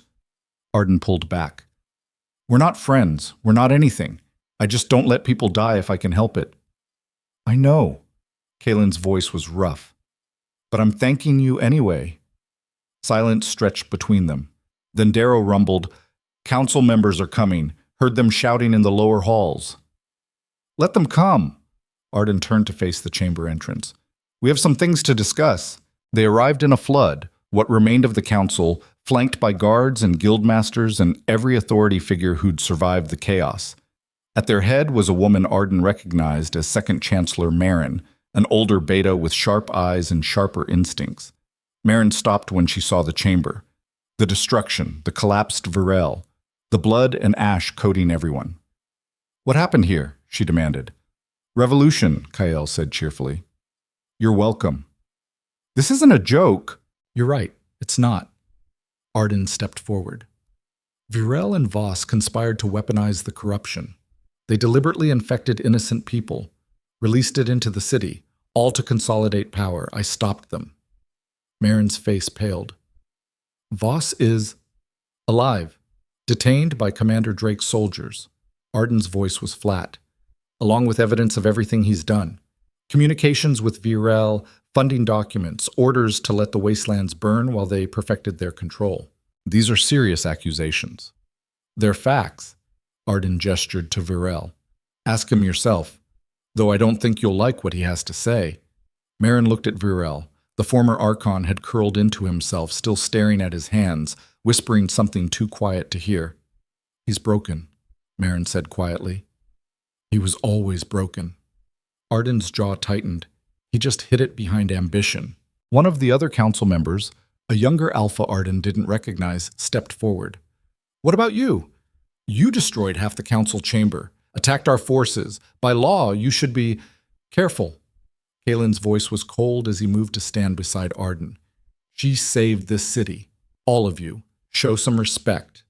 "She's an exile. She has no authority." "She has my authority." Marin's voice cut through the argument. "As Second Chancellor, in the absence of Voss, I'm assuming emergency powers. And my first act is to grant Arden Vale full amnesty and reinstatement." Gasps rippled through the group. "You can't," someone protested. "I can and I am." Marin's eyes were hard. "We just watched our city nearly fall because we were too arrogant to question our leaders, too comfortable with hierarchies that served us at the cost of others. That ends now." She turned to Arden. "I can't undo what was done to you, the rejection, the exile, the year you spent fighting to survive. But I can offer you a place here, a position in rebuilding what we've broken, if you want it." Arden stared at her. A position. Reinstatement. Everything she'd lost offered back on a silver platter. It should have felt like victory. Instead, it felt like a trap. "What about the forgotten?" Arden asked quietly. "What about them? The people in the wastelands, the exiles, the ones your system discarded, what happens to them?" Marin was quiet for a moment. "What do you want to happen?" "I want them to have a choice." Arden's voice was steady. "Come back if they want. Stay if they prefer. But stop treating exile like a death sentence. Stop using rejection as an excuse to throw people away. Change the laws that make Omega's property instead of people. That would require restructuring our entire social system." "Yes, it would." Another silence. Then Marin smiled. It was a tired smile, but genuine. "Then I suppose we have work to do." She extended her hand. "Help us rebuild. Not as an exile begging for scraps. As an equal. Someone who's earned the right to shape what comes next." Arden looked at the offered hand, then at Kael, who shrugged. "Your call, Omega." At Finn and Darrow, who both nodded. At Kaylin, who said nothing but whose eyes held something that might have been hope. Arden took a breath and shook Marin's hand. "One condition," Arden said. "Name it." "I work with the forgotten," the ones still in the wastelands, the ones who've built communities out there. We bring them into this rebuilding. Their voices matter as much as anyone's. Agreed. Marin's grip was firm. Anything else? Yeah. Arden glanced at the guildmasters in the crowd. The suppression techniques, the training that teaches Omegas to be small and controlled, that ends immediately. That's centuries of tradition. That's centuries of control. Arden's voice turned to steel. You wanted evolution? There it is. Stop teaching people to be afraid of their own power. Let them learn what they're capable of, then watch what they build. The guildmasters looked uncomfortable, but Marin nodded slowly. It'll take time, the second chancellor said. There will be resistance, fear. People don't change easily. I know, Arden released her hand, but they can change if we give them a reason to. But, 3 months later, Arden stood on the balcony of what had once been the Healers Guild and was now something new, something still taking shape. Below, the city was healing, slowly, painfully, but healing nonetheless. The corruption had been purged from the streets. The survivors, both those who'd been infected and those who'd fought, were rebuilding. New laws were being drafted, old hierarchies questioned. It wasn't perfect, but it was better. Kale appeared beside her, 2 cups of something that smelled like tea but probably wasn't. You look contemplative. That's never good. Just thinking. Arden took the offered cup. About? How many people died because I wasn't strong enough, fast enough, smart enough? Stop. Kale's voice was sharp. You don't get to do that. You don't get to carry weight that was never yours to carry. They died because of me. They died because of Varel and Voss, and a system that valued power over people. You saved the ones you could. That's all anyone can do. Arden sipped the tea. It was terrible. What is this? No idea. Darrow made it. Said it builds character. It tastes like dirt. Exactly. Kale's grin flashed. How's the clinic coming? Arden looked down at the building below, converted from old storage, now serving as a medical center for forgotten coming in from the wastelands. Good. We treated 80 people last week. Half were Omega healers who'd been suppressed their whole lives. Watching them discover what they can really do is terrifying, is beautiful. Arden's voice was soft. And yeah, terrifying, but worth it. Footsteps approached. Kalen stepped onto the balcony, moving carefully. He'd recovered from the power drain, but the experience had left him different, quieter, more careful with his words. Marin wants to see you, he said. Something about the Northern Territories requesting aid. I'll head over. Arden set down her cup. You coming? Kalen hesitated. Should I? It was a question he'd been asking a lot lately, not presuming, not assuming he had a right to be anywhere near her. Arden studied him. 3 months ago, she would have said no immediately, would have used distance as both shield and weapon, but she was tired of carrying hate. It didn't mean forgiveness. Not yet. Maybe not ever. But it meant something. Yeah, she said. Come. Relief flickered across his face. Thank you. Don't thank me yet. If Marin's requesting aid for the Northern Territories, it's probably another corrupted outbreak. You'll earn that gratitude in blood and sweat. Looking forward to it. Kale snorted. You're both insane. Probably. Arden headed for the door. Come on. Let's go save some people.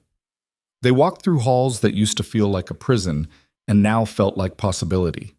Past classrooms where new healers learned without suppression.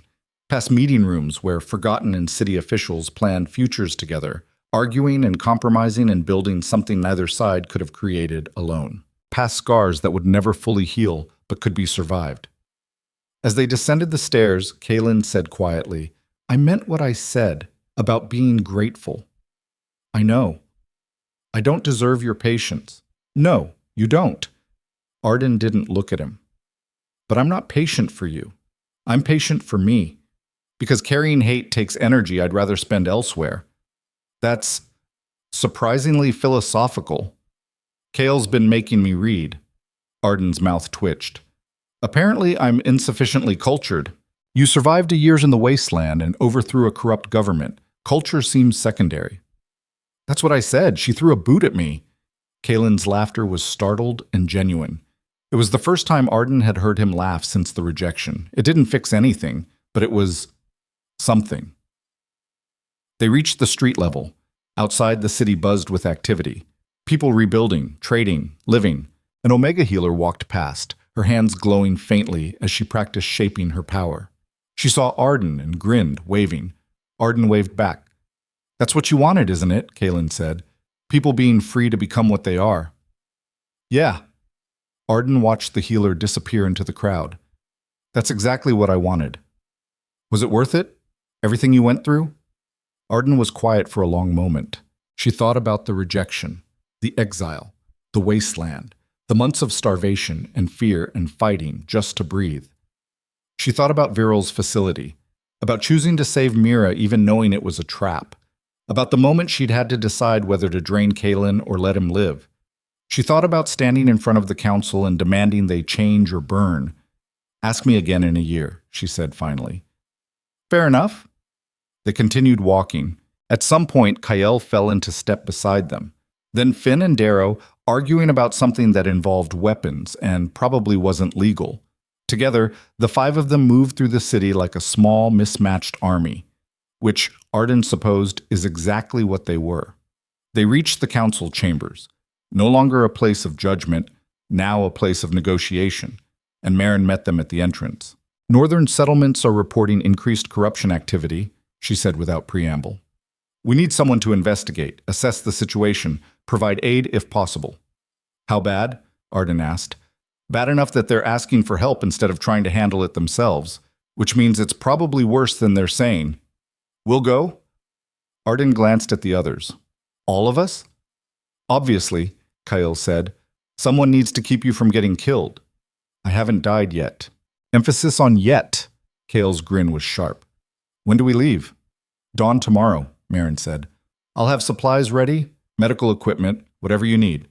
"We'll need a wagon," Finn said, "and horses. Good ones." Done.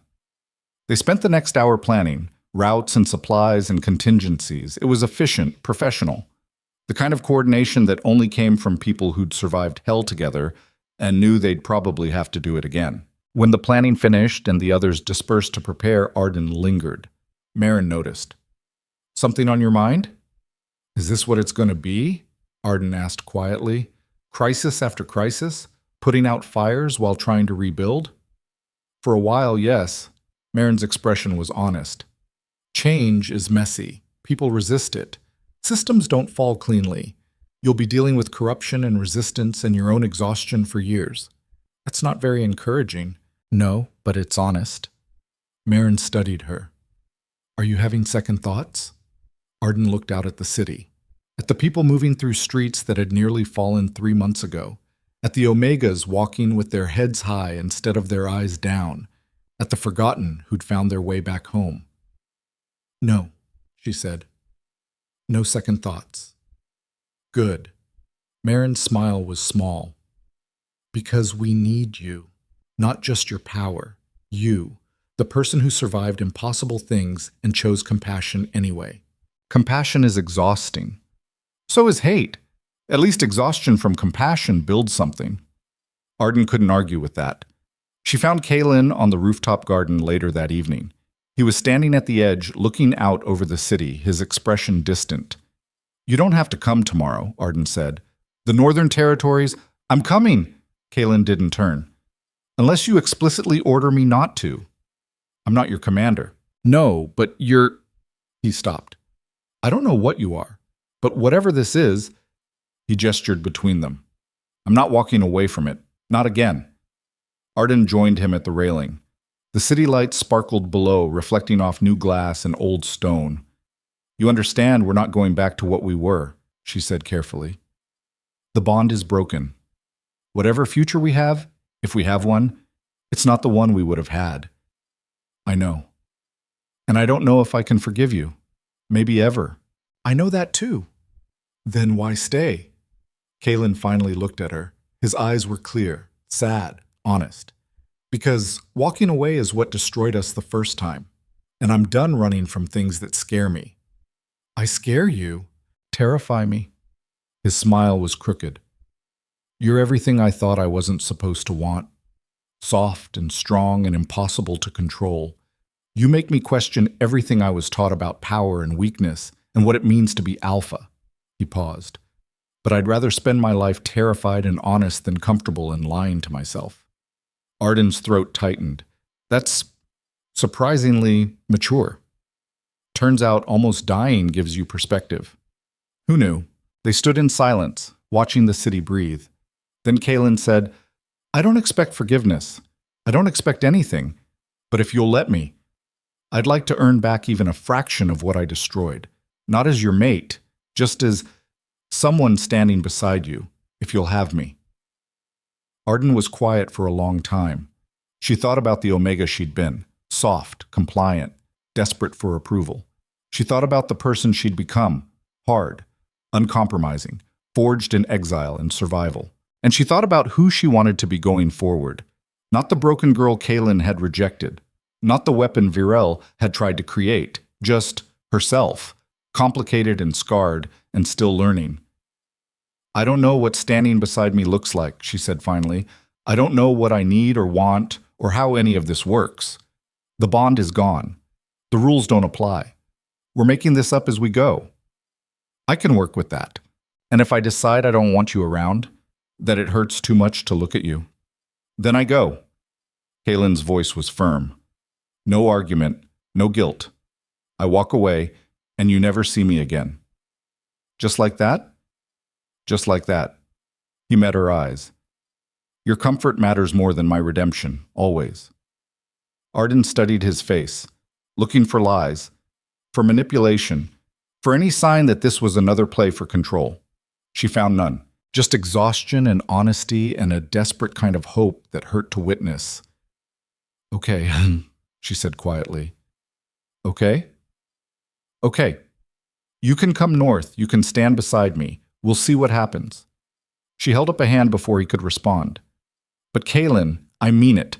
No expectations, no assumptions. We're not mates. We're not anything except two people trying to survive the same crisis. Understood. And if you ever try to make decisions for me again, you'll burn me alive. Kaelin's smile was small. I know. I'll try to remember that. Good. They stood together as the sun finished setting, painting the sky in shades of red and gold. Below, the city prepared for night. Lanterns lit, shops closed, families gathered, ordinary life resuming after extraordinary chaos. It was beautiful in its mundanity. Thank you, Kaelin said quietly. For what? For not giving up. On the city. On the forgotten. On... He gestured vaguely. All of it. You could have walked away. Let us burn would have been justified. Maybe. Arden's voice was soft. But I'm not interested in justified. I'm interested in better. Better than what? Better than what came before. She looked at him. Better than the systems that broke us. Better than the hierarchies that threw people away. Better than alphas who think strength means domination and omegas who think survival means submission. That's ambitious. Yeah. Arden's smile was tired. But someone's got to try. Kaelin nodded slowly. Then I guess I'm in. Don't make promises you can't keep. I'm not. His voice was steady. I'm making a promise I intend to kill myself keeping. Arden wanted to argue, wanted to tell him that promises didn't mean anything after he'd already broken the most important one.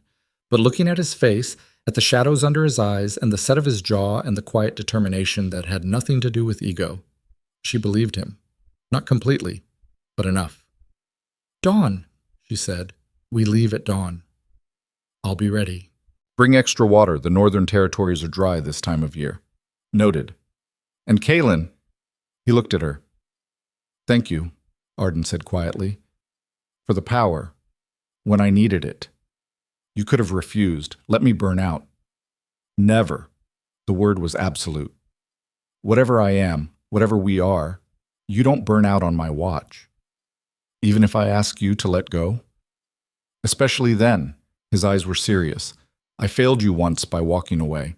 I won't do it again, even if you want me to. It should have sounded controlling. Instead, It sounded like the promise she'd needed a year ago and never got. Better late than never, she supposed. Get some rest, she said. Tomorrow's going to be hell. Looking forward to it. Kaelin left. Arden stayed on the rooftop, watching the stars emerge one by one. Somewhere below, Kael was probably sharpening her knife and making increasingly improbable threats about what she'd do to anyone who tried to ambush them. Finn and Darrow were checking supplies with the kind of thoroughness that came from surviving too many close calls. Her people, her family, in the way that mattered. Chosen, not bound. Arden's hand drifted to her chest, to the scar where the bond had been. It still ached sometimes. Probably always would. But the ache was bearable now. A reminder of what she'd survived instead of what she'd lost. She thought about Virel, locked away in isolation, stripped of the corruption that had defined him, forced to face what he'd become. He'd probably spend the rest of his life wrestling with that, trying to reconcile the monster he'd chosen to be with the man he'd been before. Arden didn't envy him that journey. She thought about Voss, awaiting trial, his carefully constructed power shattered, facing consequences for crimes he'd thought himself above. She didn't envy him either, but she didn't hate them. Not anymore. Hate took energy. Energy she needed for building instead of destroying. The door to the rooftop opened. Kael emerged, saw Arden, and crossed to lean against the railing beside her. You good? Kael asked. Yeah. You sure? Because you've got that look. What look? The one where you're thinking too hard about things that don't have answers. Kael bumped her shoulder. Stop it. It's bad for you. What should I be thinking about instead? Dinner, sleep, the fact that we're about to spend 2 weeks hiking through the northern territories with Darrow's cooking. Kael shuddered dramatically. We're going to die. Not from corruption. From food poisoning. Arden laughed. It hurt in that good way. The kind that meant she was still capable of joy despite everything. Thanks, she said. For what? For being here. For following me into hell. For not letting me give up. That's what family does. Kael's voice was matter-of-fact. We keep each other alive, even when we're too stupid to want it.